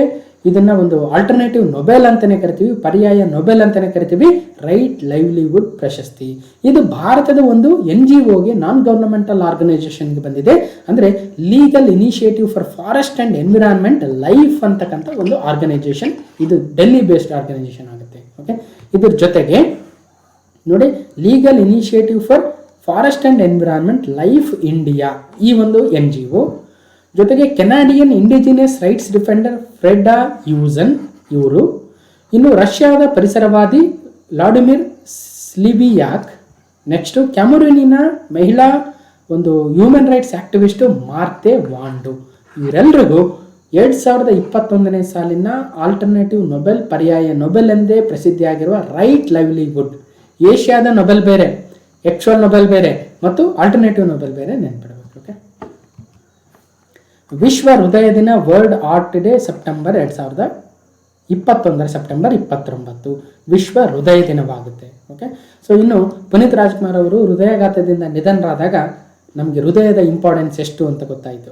ಹಾಗಾಗಿ ಸೊ ಹೃದಯ ಭಾಳ ಇಂಪಾರ್ಟೆಂಟು, ನಿಯಮಿತವಾಗಿ ಎಕ್ಸಸೈಸ್ಗಳನ್ನು ಮಾಡಬೇಕು, ವ್ಯಾಯಾಮಗಳನ್ನು ಮಾಡಬೇಕು ಅನ್ನೋದು ಗೊತ್ತಾಯಿತು. ಒಟ್ಟಾರೆಯಾಗಿ ವಿಶ್ವ ಹೃದಯ ದಿನವನ್ನು 29ನೇ ಸೆಪ್ಟೆಂಬರ್ ಅಂದು ಆಚರಣೆ ಮಾಡ್ತೀವಿ. World art day 29 September. ಉದ್ಯಮಿಯಾಗು ಉದ್ಯೋಗ ಕೊಡು. ಕರ್ನಾಟಕ ಸರ್ಕಾರದ ಬೃಹತ್ ಮತ್ತು ಮಧ್ಯಮ ಕೈಗಾರಿಕೆ ಇಲಾಖೆಯ ನೂತನ ಕಾರ್ಯಕ್ರಮ ಉದ್ಯಮಿಯಾಗು ಉದ್ಯೋಗ ಕೊಡು. ಕೇವಲ ನಾವು ಉದ್ಯೋಗಿಗಳಾಗಬಾರ್ದು, ಬದಲಾಗಿ ಉದ್ಯಮಿಗಳೇ ನಾವಾಗಬೇಕು, ಉದ್ಯೋಗಗಳನ್ನು ಬೇರೆಯವರಿಗೆ ಕೊಡಬೇಕು ಅನ್ನೋ ಉದ್ದೇಶವನ್ನು ಇಟ್ಕೊಂಡು ಕರ್ನಾಟಕದ ಬೃಹತ್ ಮತ್ತು ಮಧ್ಯಮ ಕೈಗಾರಿಕೆ ಅಂದರೆ large and medium industries ministry ಏನಿದೆಯೋ ಅವರು ಹೇಳಿರ್ತಕ್ಕಂಥದ್ದು. ಇದು ಕೈಗಾರಿಕಾ ಸಚಿವರಾಗಿರ್ತಕ್ಕಂಥ ಮುರುಗೇಶ್ ನಿರಾಣಿ ಅವರು ಹೇಳಿದ್ದಾರೆ. ಅಂದರೆ ನಮ್ಮ ವಿದ್ಯಾರ್ಥಿಗಳು, ನಮ್ಮ ಯುವಕರು ಕೇವಲ ಉದ್ಯೋಗಿಗಳಾಗಬಾರ್ದು, ಬದಲಾಗಿ ಉದ್ಯಮಿಗಳನ್ನು, ಇಂಡಸ್ಟ್ರೀಸನ್ನು ಅವರೇ ಸ್ಥಾಪನೆ ಮಾಡಬೇಕು, ಎಂಟರ್ಪ್ರೆನರ್ಸ್ ಆಗಬೇಕು ಅನ್ನೋ ಉದ್ದೇಶವನ್ನು ಇಟ್ಕೊಂಡಿದ್ದಾರೆ. ಓಕೆ, ಇನ್ನು ಆಕಾಶ್ ಪ್ರೈಮ್ ಕ್ಷಿಪಣಿ ಬಗ್ಗೆ ಒಂದಷ್ಟು ಇನ್ಫಾರ್ಮೇಷನ್ ಇದೆ. ಸರಿ ಯಾವುದಂತ ಹೇಳ್ತೀನಿ, 1 ಮತ್ತು 2 ಸರಿ ಆಗುತ್ತೆ. ಒಂದನೇದು ಯಾಕೆ ಸರಿ ನೋಡೋಣ, ಒಂದೇ ನಿಮಿಷ. ಆಕಾಶ್ ಪ್ರೈಮ್ ಕ್ಷಿಪಣಿ ಒಂದು ಭೂಮಿಯಿಂದ ಆಕಾಶಕ್ಕೆ ಚಿಮ್ಮುವ ಕ್ಷಿಪಣಿಯಾಗಿದೆ. ಹೌದು, ಸರ್ಫೇಸ್ ಟು ಏರ್ ಮಿಸೈಲು ಸರಿ. DRDOದಿಂದ ಇದನ್ನು ಪರೀಕ್ಷಿಸಲಾಗಿದೆ ಸರಿ. ಇದನ್ನು ಆಂಧ್ರ ಪ್ರದೇಶದ ಶ್ರೀಹರಿಕೋಟದಲ್ಲಿರುವ ಸತೀಶ್ ಧವನ್ ಉಪಗ್ರಹ ಉಡಾವಣಾ ಕೇಂದ್ರದಿಂದ ಪರೀಕ್ಷಿಸಲಾಯಿತು ಅಂದರೆ ಇದು ತಪ್ಪು. ಯಾಕಂದರೆ ಉಪಗ್ರಹವಲ್ಲ ಇದು, ಕ್ಷಿಪಣಿ ಇದು. ಹಾಗಾಗಿ ಕ್ಷಿಪಣಿಗಳಿಗೂ ಇಸ್ರೋಗೂ ಶ್ರೀಹರಿಕೋಟಕ್ಕೂ ಸಂಬಂಧ ಇಲ್ಲ. ಸೊ ಹಾಗಾಗಿ ಇದನ್ನು ಎಲ್ಲಿ ಉಡಾವಣೆ ಮಾಡಿದ್ರು ಅಥವಾ ಎಲ್ಲಿ ಇದನ್ನು ಪರೀಕ್ಷೆ ಮಾಡಿದ್ರು ಅಂದರೆ ಒಡಿಸ್ಸಾದ ಚಾಂದಿಪುರದಲ್ಲಿರ್ತಕ್ಕಂಥ ಇಂಟೆಗ್ರೇಟೆಡ್ ಟೆಸ್ಟ್ ರೇಂಜ್ ಎಲ್ಲಿದೆ, ಒಡಿಸ್ಸಾದ ಚಾಂದಿಪುರದಲ್ಲಿದೆ. ಸೊ ಇಲ್ಲಿ ಇದನ್ನು ಟೆಸ್ಟ್ ಮಾಡಿದ್ರು. ಯಾವುದು ಅಂದರೆ ಆಕಾಶ್ ಪ್ರೈಮ್ ಮಿಸೈಲ್ ಆಗುತ್ತೆ. ಓಕೆ, ಇದನ್ನು ಡೆವಲಪ್ ಮಾಡಿರ್ತಕ್ಕಂಥ ಸಂಸ್ಥೆ DRDO. ಓಕೆ, ಇದು ಯಾವ ರೀತಿಯ ಮಿಸೈಲು ಕ್ಷಿಪಣಿ ಅಂದರೆ surface to air. Surface to air, surface ಅಂದ್ರೆ ಏನು? ಭೂಮಿ. ಏರ್ ಅಂದ್ರೆ ಏನು? ಗಾಳಿ. ಭೂಮಿಯಿಂದ ಗಾಳಿಗೆ ಚಿಮ್ಮುವ ಒಂದು ಮಿಸೈಲು, ಅದು ಆಕಾಶ್ ಪ್ರೈಮ್ ಮಿಸೈಲ್ ಆಗುತ್ತೆ. ಇದರ ವಿಶೇಷತೆ ಏನು, ಇದು ಎಷ್ಟು ಕಿಲೋಮೀಟರ್ ಹೋಗುತ್ತೆ, ಸೊ ಅದೆಲ್ಲವನ್ನ ಹಿಂದೆ ನೋಡಿದ್ದೀವಿ. ನಜ್ಲಾ ಬೌಡೆನ್ ರೋಮ್ದೇನ್ ಟುನೀಷಿಯಾದ ಮೊದಲ ಮಹಿಳಾ ಪ್ರಧಾನಿ. ಸೊ ಯಾರು? ನಜ್ಲಾ ಬೌಡೆನ್ ರಾಮ್ದೇನ್. ಇವರು ಟುನೀಷಿಯಾದ ಮೊದಲ ಮಹಿಳಾ ಪ್ರಧಾನಿಯಾಗಿ ನೇಮಕಗೊಂಡಿದ್ದಾರೆ. ಇವರು ಆ್ಯಕ್ಚುಲಿ ಯೂನಿವರ್ಸಿಟಿ ಲೆಕ್ಚರರ್ ಕೂಡ. ಓಕೆ, ಹಾಗಾದರೆ ಟುನೀಷಿಯಾ ಎಲ್ಲಿ ಬರುತ್ತೆ? ಆಫ್ರಿಕಾದ ನೋಡಿ ಉತ್ತರ ಭಾಗದಲ್ಲಿರ್ತಕ್ಕಂಥ ಈ ಟುನೀಷಿಯಾ ದೇಶವು ಮೆಡಿಟೇರಿಯನ್ ಸಮುದ್ರಕ್ಕೆ ತಾಗಿಕೊಂಡಿದೆ. ಇನ್ನು ಟುನೀಷಿಯಾದ ರಾಜಧಾನಿ ಟ್ಯೂನಿಸು ಯಾವ ಖಂಡದಲ್ಲಿ ಬರುತ್ತಂದರೆ ಆಫ್ರಿಕಾದ ಉತ್ತರ ಭಾಗದಲ್ಲಿ ಬರುತ್ತೆ. ಈ ಒಂದು ದೇಶದ ಮೊದಲ ಮಹಿಳಾ ಪ್ರಧಾನಿಯಾಗಿ ನಜ್ಲಾ ಬೌಡೆನ್ ರಾಮ್ದಾನ್ ಅವರನ್ನು ನೇಮಕ ಮಾಡಲಾಗಿದೆ. ಜ್ಞಾನಪೀಠ ಪ್ರಶಸ್ತಿ ಪುರಸ್ಕೃತರು ಓದಿದ ಶಾಲೆಗಳ ಅಭಿವೃದ್ಧಿ ಕರ್ನಾಟಕ ಸರ್ಕಾರ ಅನೌನ್ಸ್ ಮಾಡಿದೆ. ಓಕೆ, ಇನ್ನು ಯಾರು ನಮ್ಮ ಕರ್ನಾಟಕದಲ್ಲಿ ಕನ್ನಡಕ್ಕಾಗಿ ಜ್ಞಾನಪೀಠ ಪ್ರಶಸ್ತಿಯನ್ನು ಪಡೆದಿದ್ದಾರೆ, ಅವರು ಓದಿರ್ತಕ್ಕಂಥ ಶಾಲೆ ಯಾವುದು, ಅದಕ್ಕೆ ಎಷ್ಟು ಅನುದಾನವನ್ನು ನೀಡಿದ್ದಾರೆ? ಒಟ್ಟು 16 ಕೋಟಿ ಅನುದಾನವಾಗುತ್ತೆ. ಓಕೆ, ಕುವೆಂಪುರವರು, ದಾರಾ ಬೇಂದ್ರೆ, ಶಿವರಾಮ ಕಾರಂತ, ಮಾಸ್ತಿ ವೆಂಕಟೇಶ ಅಯ್ಯಂಗಾರ್, ವಿ.ಕೃ. ಗೋಕಾಕ್, ಯು ಆರ್ ಅನಂತಮೂರ್ತಿ, ಗಿರೀಶ್ ಕಾರ್ನಾಡ್ ಮತ್ತು ಚಂದ್ರಶೇಖರ್ ಕಂಬಾರ್, ಒಟ್ಟು 8 ಜನರಿಗೆ ನಮ್ಮ ಕನ್ನಡಕ್ಕೆ ಜ್ಞಾನಪೀಠ ಪ್ರಶಸ್ತಿ ದೊರಕಿದೆ. ಅವರ ಯಾವ ಕೃತಿಗೆ ಯಾವ ವರ್ಷದಲ್ಲಿ ಜ್ಞಾನಪೀಠ ಪ್ರಶಸ್ತಿ ದೊರಕಿದೆ ಅಂತಕ್ಕಂಥದ್ದು ಇಲ್ಲಿದೆ. ಸೊ ನೀವು ನೋಟ್ ಮಾಡ್ಕೋಬಹುದು. Okay, next question number 85. Digital ಆರೋಗ್ಯ ಕಾರ್ಡ್ ವಿತರಣೆಗೆ ಪ್ರಧಾನಿ ಚಾಲನೆ. PM Narendra Modi launches health ID digital record for citizens. ಅಂದರೆ ಈಗ ನಮಗೆ ಜನ್ಧನ್ ಕಾರ್ಡ್ ಇದೆ, ಆಧಾರ್ ಕಾರ್ಡ್ ಇದೆ, ಅದೇ ಥರ ಹೆಲ್ತ್ ಕಾರ್ಡ್ ಕೊಟ್ಟರೆ ನಮ್ಮ ಇಡೀ ಹೆಲ್ತ್ ಹಿಸ್ಟ್ರಿಯನ್ನು ಅದರಲ್ಲಿ ನಾವು ಇಡಬಹುದು ಅನ್ನೋ ಉದ್ದೇಶಕ್ಕೆ ವ್ಯಕ್ತಿಯ ಆರೋಗ್ಯ ಕುರಿತ ಸಮಗ್ರ ಒಂದು ವಿವರಗಳನ್ನು ಒಳಗೊಂಡಿರ್ತಕ್ಕಂಥ ಡಿಜಿಟಲ್ ಆರೋಗ್ಯ ಕಾರ್ಡ್ ವಿತರಣೆಗೆ ಆಯುಷ್ಮಾನ್ ಭಾರತ ಡಿಜಿಟಲ್ ಮಿಷನ್ಗೆ ಪ್ರಧಾನಿಯವರು ಅನುಮೋದನೆಯನ್ನು, ಒಂದು ಚಾಲನೆಯನ್ನು ನೀಡಿದ್ದಾರೆ. ಓಕೆ, ಆಯುಷ್ಮಾನ್ ಭಾರತ್ ಡಿಜಿಟಲ್ ಮಿಷನ್ನು ಒಂದು ಹೆಲ್ತ್ ಕಾರ್ಡನ್ನು ಕೊಡ್ತಾರೆ. ಅದರಲ್ಲಿ ಇಡೀ ನಮ್ಮ ಒಬ್ಬ ವ್ಯಕ್ತಿಯ ಸಮಗ್ರ ಆರೋಗ್ಯ ವಿವರಗಳು ಇರ್ತವೆ. ಓಕೆ, 2021 73ನೇ ಎಮ್ಮಿ ಪ್ರಶಸ್ತಿಗಳು, ಎಮ್ಮಿ ಅವಾರ್ಡ್ಸು. ಹಾಗಾದರೆ ಎಮ್ಮಿ ಅವಾರ್ಡ್ಸ್ ಯಾವ ಕ್ಷೇತ್ರ? ಆಸ್ಕರ್ ಅವಾರ್ಡ್ಸ್ ಯಾವ ಕ್ಷೇತ್ರ? ಟೋನಿ ಅವಾರ್ಡ್ಸ್ ಯಾವ ಕ್ಷೇತ್ರ? ಗ್ರಾಮಿ ಅವಾರ್ಡ್ಸ್ ಯಾವ ಕ್ಷೇತ್ರ? ಇವು 4 ವೆರಿ ಇಂಪಾರ್ಟೆಂಟ್ ಆಗಿರ್ತಕ್ಕಂಥ ಅಂತಾರಾಷ್ಟ್ರೀಯ ಪ್ರಶಸ್ತಿಗಳಾಗ್ತವೆ. ಓಕೆ, ಹಾಗಾದರೆ 73ನೇ ಪ್ರೈಮ್ ಟೈಮ್ ಎಮ್ಮಿ ಅವಾರ್ಡ್ಸ್ಗಳನ್ನು ಕ್ಯಾಲಿಫೋರ್ನಿಯಾದಲ್ಲಿ ನೀಡಲಾಗಿದೆ. ಓಕೆ, ಅದರಲ್ಲೂ ದ ಕ್ರೌನ್ ಎನ್ನುವ ಮೂವಿಗೆ ಅನಿಸುತ್ತೆ, ಅಲ್ಲ ಧಾರಾವಾಹಿಗೆ ಅನಿಸುತ್ತೆ. ಸೊ ಅದು 7 ಪ್ರಶಸ್ತಿಗಳು ಸಿಕ್ಕಿದ್ದಾವೆ. ಹಾಗಾದರೆ ದೂರದರ್ಶನ ಕ್ಷೇತ್ರದಲ್ಲಿ ಎಮ್ಮಿ ಅವಾರ್ಡ್ಸು ಈಗ ತಾನೇ ಮಾತಾಡಿದ್ವಿ, ಸಂಗೀತ ಕ್ಷೇತ್ರದಲ್ಲಿ ಗ್ರಾಮಿ ಅವಾರ್ಡ್ಸು, ಚಲನಚಿತ್ರ ಕ್ಷೇತ್ರದಲ್ಲಿ ಆಸ್ಕರ್ ಅವಾರ್ಡ್ಸು, ರಂಗಭೂಮಿಯಲ್ಲಿ ಟೋನಿ ಅವಾರ್ಡ್ಸ್. ಸೊ ಯಾವುದಕ್ಕೆ ಪ್ರಸಿದ್ಧಿಯಾಗಿದ್ದಾವೆ. ಹಿರಿಯ ನಾಗರಿಕರ ಸಹಾಯಕ್ಕಾಗಿ ಕೇಂದ್ರ ಸರ್ಕಾರದ ಸಾಮಾಜಿಕ ನ್ಯಾಯ ಮತ್ತು ಸಬಲೀಕರಣ ಇಲಾಖೆ, ಯಾವುದು? ಸಾಮಾಜಿಕ ನ್ಯಾಯ ಮತ್ತು ಸಬಲೀಕರಣ ಇಲಾಖೆಯು ಜಾರಿಗೆ ತಂದಿರತಕ್ಕಂಥ ಸಹಾಯವಾಣಿಯ ಹೆಸರು ಎಲ್ಡರ್ ಲೈನ್. ನೋಡಿ, ಎಲ್ಡರ್ ಲೈನ್ ರಿಂಗ್ಸ್ ಹೋಪ್ ಇನ್ ಸೀನಿಯರ್ ಸಿಟಿಜನ್ಸ್. ಯಾವ ಇಲಾಖೆ? ಕೇಂದ್ರದ ಸಾಮಾಜಿಕ ನ್ಯಾಯ ಮತ್ತು ಸಬಲೀಕರಣ ಅಂದರೆ ಸೋಷಿಯಲ್ ಜಸ್ಟಿಸ್ ಅಂಡ್ ಎಂಪವರ್ಮೆಂಟ್ ಇಲಾಖೆ ಈ ಒಂದು ಸಹಾಯವಾಣಿಯನ್ನು ತಂದಿದೆ. ಅಂದರೆ ಪೆನ್ಷನ್ ರಿಲೇಟೆಡ್ ಆಕ್ಟಿವಿಟೀಸ್ ಅಥವಾ ಇಶ್ಯೂಸ್ ಆಗಿರ್ಬೋದು, ಲೀಗಲ್ ಇಶ್ಯೂಸ್ ಆಗಿರ್ಬೋದು, ಇವುಗಳನ್ನು ಹಿರಿಯ ನಾಗರಿಕರು ಪಡೆದುಕೊಳ್ಳೋದಕ್ಕೆ ಬಹಳಷ್ಟು ಪ್ರಾಬ್ಲಮ್ ಆಗುತ್ತೆ. ಅದಕ್ಕೋಸ್ಕರ ಅವರು ಕೇವಲ ಈ ನಂಬರ್ಗೆ ಫೋನ್ ಮಾಡಿದರೆ ಸಾಕು, 14567. ನೋಡಿ, 14567ಗೆ ಕಾಲ್ ಮಾಡಿದರೆ ಅವ್ರಿಗೆ ಕ್ವಶನ್ಗಳು ಕೇಳಿ ಅವ್ರಿಗೆ ಏನೇನು ಸಹಾಯ ಬೇಕು ಅನ್ನೋದನ್ನು ಮಾಡ್ತಾರೆ. ಯಾಕಂದರೆ ನಮ್ಮ ದೇಶದಲ್ಲಿ ಭಾಳಷ್ಟು ಹಿರಿಯ ನಾಗರಿಕರು ಹೆಚ್ಚಿನ ಸಂಖ್ಯೆಯಲ್ಲಿ ಆಗ್ತಾ ಇದ್ದಾರೆ. ಈಗ ಅದು 2050 ವೇಳೆಗೆ ಸುಮಾರು 30 ಕೋಟಿಗಳಷ್ಟು ಇರ್ತಾರೆ ಅಂತಕ್ಕಂಥ ಒಂದು ಅಂದಾಜು ಕೂಡ ಇದೆ. ಅದಕ್ಕೋಸ್ಕರ ಅವ್ರಿಗೆ ಏನು ತೊಂದರೆ ಆಗ್ತಾ ಇದೆ ಅವುಗಳನ್ನು ನಿವಾರಣೆ ಮಾಡೋದಕ್ಕೆ ಕೇಂದ್ರ ಸರ್ಕಾರ ಈಗ ಒಂದು ಟೋಲ್ ಫ್ರೀ ನಂಬರನ್ನು ತಂದಿದೆ. ಆ ನಂಬರು 14567. ಓಕೆ, ಅಮೃತ ಗ್ರ್ಯಾಂಡ್ ಚಾಲೆಂಜ್ ಪ್ರೋಗ್ರಾಮ್ ಜನಕೇರ್ ಆಗುತ್ತೆ. ಈ ಜನಕೇರ್ ಅಂತಕ್ಕಂಥ ಒಂದು ತಂದಿರ್ತಕ್ಕಂಥ ಉದ್ದೇಶ ಏನಂದರೆ ಅಮೃತ ಗ್ರ್ಯಾಂಡ್ ಕೇರ್. ಈಗೇನಾಗಿದೆ, ನಮ್ಮ 75ನೇ ಸ್ವಾತಂತ್ರ್ಯೋತ್ಸವದ ಅಂಗವಾಗಿ ಹಲವಾರು ನಾವು ಆಜಾದಿ ಕಾ ಅಮೃತ್ ಮಹೋತ್ಸವದ ಅಡಿಯಲ್ಲಿ ತರ್ತಾ ಇದ್ದೀವಿ ಹಲವಾರು ಪ್ರೋಗ್ರಾಮ್ಗಳನ್ನು. ಅದೇ ಒಂದು ನಿಟ್ಟಿನಲ್ಲಿ 75 ಸ್ಟಾರ್ಟಪ್ಗಳಿಗೆ ಅಂದರೆ ಹೊಸ ಕಂಪನಿಗಳಿಗೆ, ಅದು ಯಾವ್ಯಾವ ಒಂದು ಕ್ಷೇತ್ರದಲ್ಲಿ ಅಂದರೆ telemedicine, digital health, health, big data, artificial intelligence, blockchain technology, ಹೀಗೆ ಇನ್ನಿತರ ನೂತನ ಟೆಕ್ನಾಲಜಿಗಳೇನಿದ್ದಾವೆ ಅದರಲ್ಲಿ ನಮ್ಮ ಯುವ ಜನಾಂಗ ಭಾಗವಹಿಸಿ ಉತ್ತಮ ಒಂದು ಸ್ಟಾರ್ಟಪ್ಗಳನ್ನು ತರಬೇಕು. ತಂದರೆ ನಿಮಗೆ ಒಂದಷ್ಟು ನಾವು ಹಣ ಸಹಾಯವನ್ನು ಮಾಡ್ತೀವಿ, ಅದಕ್ಕೆ ಬೇಕಾಗಿರ್ತಕ್ಕಂಥ ಇನ್ನಿತರ ಹೆಲ್ಪನ್ನು ಮಾಡ್ತೀವಿ ಅನ್ನೋ ಉದ್ದೇಶಕ್ಕೆ ಅಮೃತ ಗ್ರ್ಯಾಂಡ್ ಚಾಲೆಂಜ್ ಜನ್ ಕೇರ್ ಅಂತ ತಂದಿದ್ದಾರೆ. ಸ್ವಚ್ಛ ಸರ್ವೇಕ್ಷಣೆಯ ಸತತ 7ನೇ ಆವೃತ್ತಿ ಆರಂಭ. ಸೊ ನೋಡಿ, ಇದು ವೆರಿ ವೆರಿ ಇಂಪಾರ್ಟೆಂಟ್. ಏನಾಗಿದೆ ಈಗ, ministry of housing and urban affairs. So ಇದನ್ನು ಕನ್ನಡದಲ್ಲಿ ನಾವು ವಸತಿ ಮತ್ತು ನಗರ ವ್ಯವಹಾರಗಳ ಸಚಿವಾಲಯ ಅಂತ ಕರಿತೀವಿ. ಇದರ ಒಂದು ಸಚಿವರಾಗಿರ್ತಕ್ಕಂಥ ಹರ್ದೀಪ್ ಸಿಂಗ್ ಪುರಿರವರು ಈಗ 7ನೇ ಒಂದು ಸ್ವಚ್ಛ ಸರ್ವೇಕ್ಷಣಾ ಅಭಿಯಾನಕ್ಕೆ ಉದ್ಘಾಟನೆಯನ್ನು ಮಾಡಿದ್ದಾರೆ. ಹಾಗಾದರೆ ನಿನ್ನೆ ತಾನೇ ಮಾತಾಡಿದೀವಿ ನಾವು 6ನೇ ಸ್ವಚ್ಛ ಸರ್ವೇಕ್ಷಣಾ ಅಭಿಯಾನದಲ್ಲಿ ಯಾರು ಮೊದಲನೇ ರ್ಯಾಂಕಲ್ಲಿದ್ದಾರೆ ಅಂದರೆ ಇಂದೋರ್ ನಗರ. ನೋಡಿ, ಮಧ್ಯಪ್ರದೇಶದ ಇಂದೋರು ಸತತ 5ನೇ ಬಾರಿಗೆ ಮೊದಲನೇ ಸ್ಥಾನದಲ್ಲಿ ಬಂದಿದೆ. ಹಾಗಾದರೆ 6ನೇದು ಮುಗಿದೋಯ್ತು, ಈಗ 7ನೇದು ಈಗ ಆಲ್ರೆಡಿ ಸ್ಟಾರ್ಟ್ ಆಗಿಬಿಟ್ಟಿದೆ. ಸ್ವಚ್ಛ ಸರ್ವೇಕ್ಷಣಾ 2022 ಅದರದ್ದು ರಿಸಲ್ಟು ನೆಕ್ಸ್ಟ್ ಇಯರ್ ಬಿಡ್ತಾರೆ. ಓಕೆ, ನಾವು ಮತ್ತೆ ಕರೆಂಟ್ ಅಫೇರ್ಸ್ ಎಲ್ಲ ಅದನ್ನು ನೋಡೋಣ.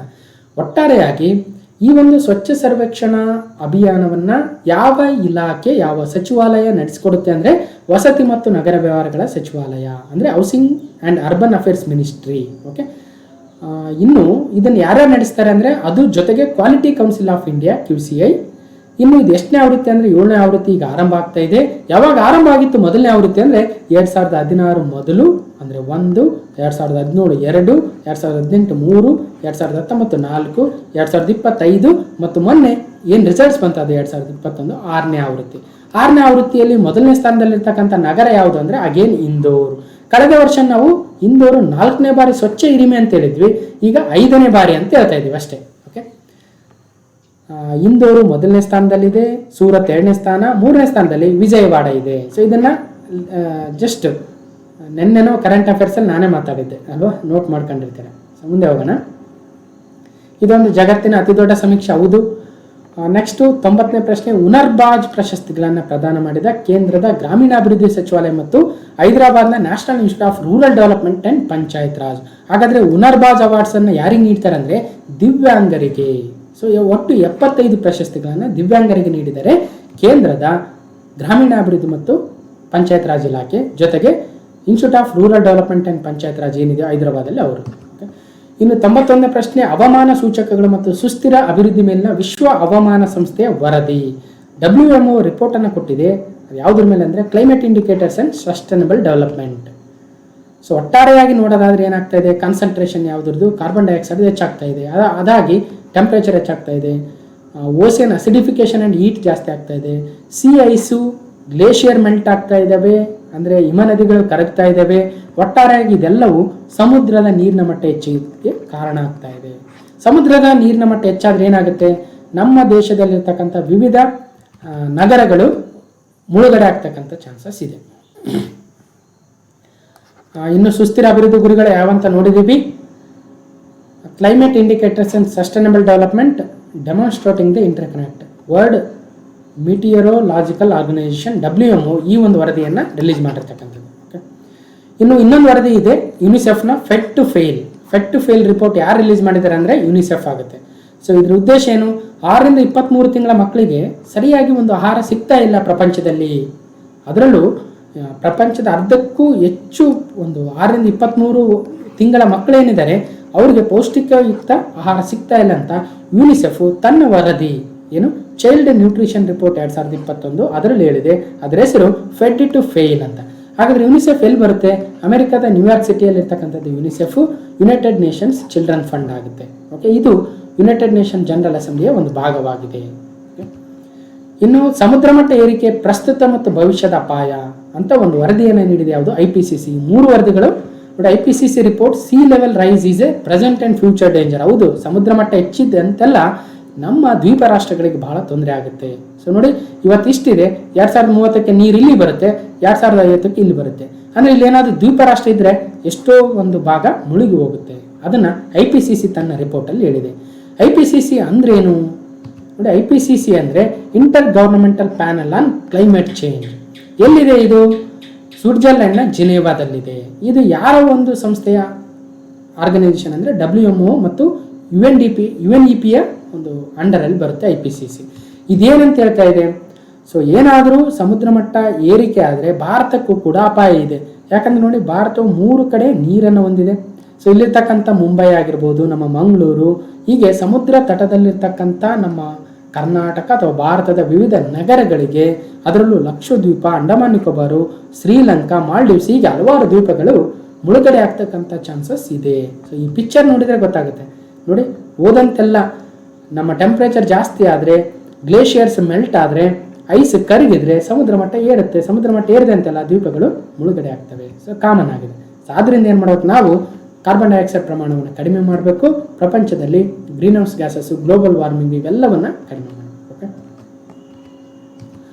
ನೆಕ್ಸ್ಟ್ 94ನೇ ಪ್ರಶ್ನೆ. ಕೋಪ್ 2021 ಅಥವಾ ಕೋಪ್ 26 ಹವಾಮಾನ ಬದಲಾವಣೆ ತಡೆಯಲು ಬಳಸುವ ತಂತ್ರಜ್ಞಾನಗಳ ವರ್ಗಾವಣೆಗೆ ಭಾರತದ ಒತ್ತಾಯ. ಸೊ ಇತ್ತೀಚೆಗೆ ನಡೆದಿತ್ತು ಏನು, UK ಅಂದರೆ ಯುನೈಟೆಡ್ ಕಿಂಗ್ಡಮ್ನ ಸ್ಕಾಟ್ಲ್ಯಾಂಡ್ನ ಗ್ಲಾಸ್ಗೋದಲ್ಲಿ 2021 ಒಂದು UNFCCCಗೆ ಸಂಬಂಧಿಸಿರ್ತಕ್ಕಂಥ ಒಂದು COP ನಡೆದಿತ್ತು. ಕಾನ್ಫರೆನ್ಸ್ ಆಫ್ ಪಾರ್ಟೀಸ್ ಅಂತೀವಿ, ಅದನ್ನು 26ನೇ ಕಾನ್ಫರೆನ್ಸ್ ಆಫ್ ಪಾರ್ಟೀಸ್ ಆಗಿತ್ತು. ಅದರಲ್ಲಿ ನಮ್ಮ ಭೂಪೇಂದ್ರ ಯಾದವ್ ಅವರು ಏನು ಹೇಳಿದ್ದಾರೆ, ನೀವು ಕೇವಲ ದೇಶಗಳಲ್ಲಿ ಅಭಿವೃದ್ಧಿ ಹೊಂದ್ತಾ ಇರ್ತಕ್ಕಂಥ ದೇಶಗಳಲ್ಲಿ ನೀವು ಹವಾಮಾನ ಬದಲಾವಣೆಯನ್ನು ತಡೀರಿ ಅಂತ ಹೇಳ್ಬೇಡಿ, ಬದಲಾಗಿ ನಮಗೆ ಎಕನಾಮಿಕ್ ಸಹಾಯವನ್ನು ಮಾಡಿರಿ, ಅಂದರೆ ಹಣ ಕೊಡಿ, ಜೊತೆಗೆ ಟೆಕ್ನಾಲಜಿ ಟ್ರಾನ್ಸ್ಫರ್ ಮಾಡಿ. ಕೇವಲ ನಮ್ಮಲ್ಲಿರ್ತಕ್ಕಂಥ ದುಡ್ಡನ್ನೇ ನೀವು ಬಳಸ್ಕೊಳ್ಳಿ ಅಂದರೆ ಆಗಲ್ಲ. ಯಾಕಂದ್ರೆ ನಮ್ಮ ದೇಶಗಳು ಬಡ ರಾಷ್ಟ್ರಗಳಿದ್ದಾವೆ. ನಮ್ಮ ಜನಗಳಿಗೆ ನಾವು ಅಭಿವೃದ್ಧಿ ಕಾರ್ಯಕ್ರಮಗಳನ್ನು ತರಬೇಕಾಗಿದೆ. ಕೇವಲ ನಾವು ಹವಾಮಾನ ಬದಲಾವಣೆಗೆ ಕೆಲಸ ಮಾಡ್ಕೊಂತ ಹೋದ್ರೆ ಸೊ ಆಗಲ್ಲ ಅನ್ನೋದು ಅವರ ಅಭಿಪ್ರಾಯ. ಓಕೆ, ಸೊ ಇನ್ನು COP ಬಗ್ಗೆ ಎಲ್ಲಿ ನಡೆದಿತ್ತು ಏನು ಅದೆಲ್ಲವನ್ನ ಇತ್ತೀಚಿನ ಕರೆಂಟ್ ಅಫೇರ್ಸ್ಗಳಲ್ಲಿ ಹೇಳಿದ್ದೀನಿ. ಸೊ ಮತ್ತೆ ಹೇಳಕ್ ಹೋಗಲ್ಲ. ಅರ್ತ್ ಸಮಿಟ್ ಅಂದ್ರೇನು, UNFCCC ಅಂದ್ರೇನು, Kyoto protocol, Doha amendment, Paris agreement, ಈಗ ಮತ್ತೆ ಗ್ಲಾಸ್ಗೋ ಅಗ್ರಿಮೆಂಟು ಏನಾಗ್ತವೆ ಅವೆಲ್ಲವನ್ನು ಮಾತಾಡಿದ್ದೀವಿ. ಓಕೆ, ಇನ್ನು 2021 ಸೆಪ್ಟೆಂಬರ್ ತಿಂಗಳ 4ನೇ ವಾರದ ಕೊನೆಯ ಪ್ರಶ್ನೆ ಆಗಿತ್ತು. ಮತ್ತು ಈ ಕ್ವಿಕ್ ಗ್ಲಾನ್ಸ್ನ ಕೊನೆಯ ಪ್ರಶ್ನೆ ಆಗುತ್ತೆ. Question number 95. ಇತ್ತೀಚೆಗೆ ಸುದ್ದಿಯಲ್ಲಿರ್ತಕ್ಕಂಥ ಆಕು ಸಂಘಟನೆಯ ಭಾಗವಾಗಿರುವ ದೇಶಗಳು ಯಾವುವು ಅಂದರೆ ಆಸ್ಟ್ರೇಲಿಯಾ, ಯುನೈಟೆಡ್ ಕಿಂಗ್ಡಮ್ ಮತ್ತು ಯುನೈಟೆಡ್ ಸ್ಟೇಟ್ಸ್ ಆಗುತ್ತೆ. ಭಾರತವು ಇದರ ಭಾಗವಾಗಿಲ್ಲ. ಆಕೂಸ್ ಅಂದ್ರೇನೆ ಗೊತ್ತಾಗ್ತಾ ಇದೆ ನೋಡಿ, ಆಸ್ಟ್ರೇಲಿಯಾ, ಯುನೈಟೆಡ್ ಕಿಂಗ್ಡಮ್ ಮತ್ತು ಯುನೈಟೆಡ್ ಸ್ಟೇಟ್ಸ್ ಆಗುತ್ತೆ. ಸೊ ಇದರಲ್ಲಿ ಭಾರತವು ಭಾಗವಾಗಿಲ್ಲ ಅನ್ನೋದು ನೆನಪಿಡಬೇಕು. ಹೀಗೆ ಕ್ವಿಕ್ ಗ್ಲಾನ್ಸ್ ಅಂತ ಬಹಳ ಜನ ಕೇಳ್ತಾ ಇದ್ರಿ. ಹಾಗಾಗಿ ಕ್ಲಾಸ್ ನಂಬರ್ 78 ಸೆಪ್ಟೆಂಬರ್ 2021 ಪ್ರಮುಖ ಪ್ರಚಲಿತ ಘಟನೆಗಳ ಕಂಪ್ಲೀಟ್ ಕ್ವಿಕ್ ಗ್ಲಾನ್ಸ್ ಅನ್ನು ಮಾಡಿದಂಗಾಯ್ತು. ಸೊ ಯಾರು ಆ ವಾರದ ವಿಡಿಯೋಗಳನ್ನು ನೋಡಿರ್ಲಿಲ್ವೋ, ಆ ಪಾರ್ಟ್ ವಿಡಿಯೋಗಳನ್ನು ನೋಡಿರ್ಲಿಲ್ವೋ ಅವರಿಗೆ ಒಂದು ಗ್ಲಾನ್ಸ್ ಮಾಡಿದಂಗೆ ಆಯಿತು. ಸೊ ಯಾರು ನೋಡಿದ್ರೆ ಅದಕ್ಕೆ ಅವ್ರಿಗೆ ಇದೇನು ಭಾಳ ಮಹಾ ವಿಡಿಯೋ ಏನಲ್ಲ. ಸೊ ಹೀಗೆ ಇನ್ನೊಂದು ಅಕ್ಟೋಬರ್ 2021 ಅಂತಂದರೆ ಅಲ್ಲಿಗೆ ನಿಮ್ಮ ಎಕ್ಸಾಮ್ಗೆ ರೆಡಿ ಆಗ್ತೀರ ಅಂತ ಭಾವಿಸ್ತಾ ಈ ಒಂದು ವಿಡಿಯೋನ ಕಂಪ್ಲೀಟ್ ಆಗಿ ನೋಡಿರ್ತಕ್ಕಂಥ ಎಲ್ರಿಗೂ ಧನ್ಯವಾದಗಳು. ಮತ್ತೆ ಮುಂದಿನ ವಿಡಿಯೋದಲ್ಲಿ ಸಿಗ್ತೀನಿ ಅಂತ ಹೇಳ್ತಾ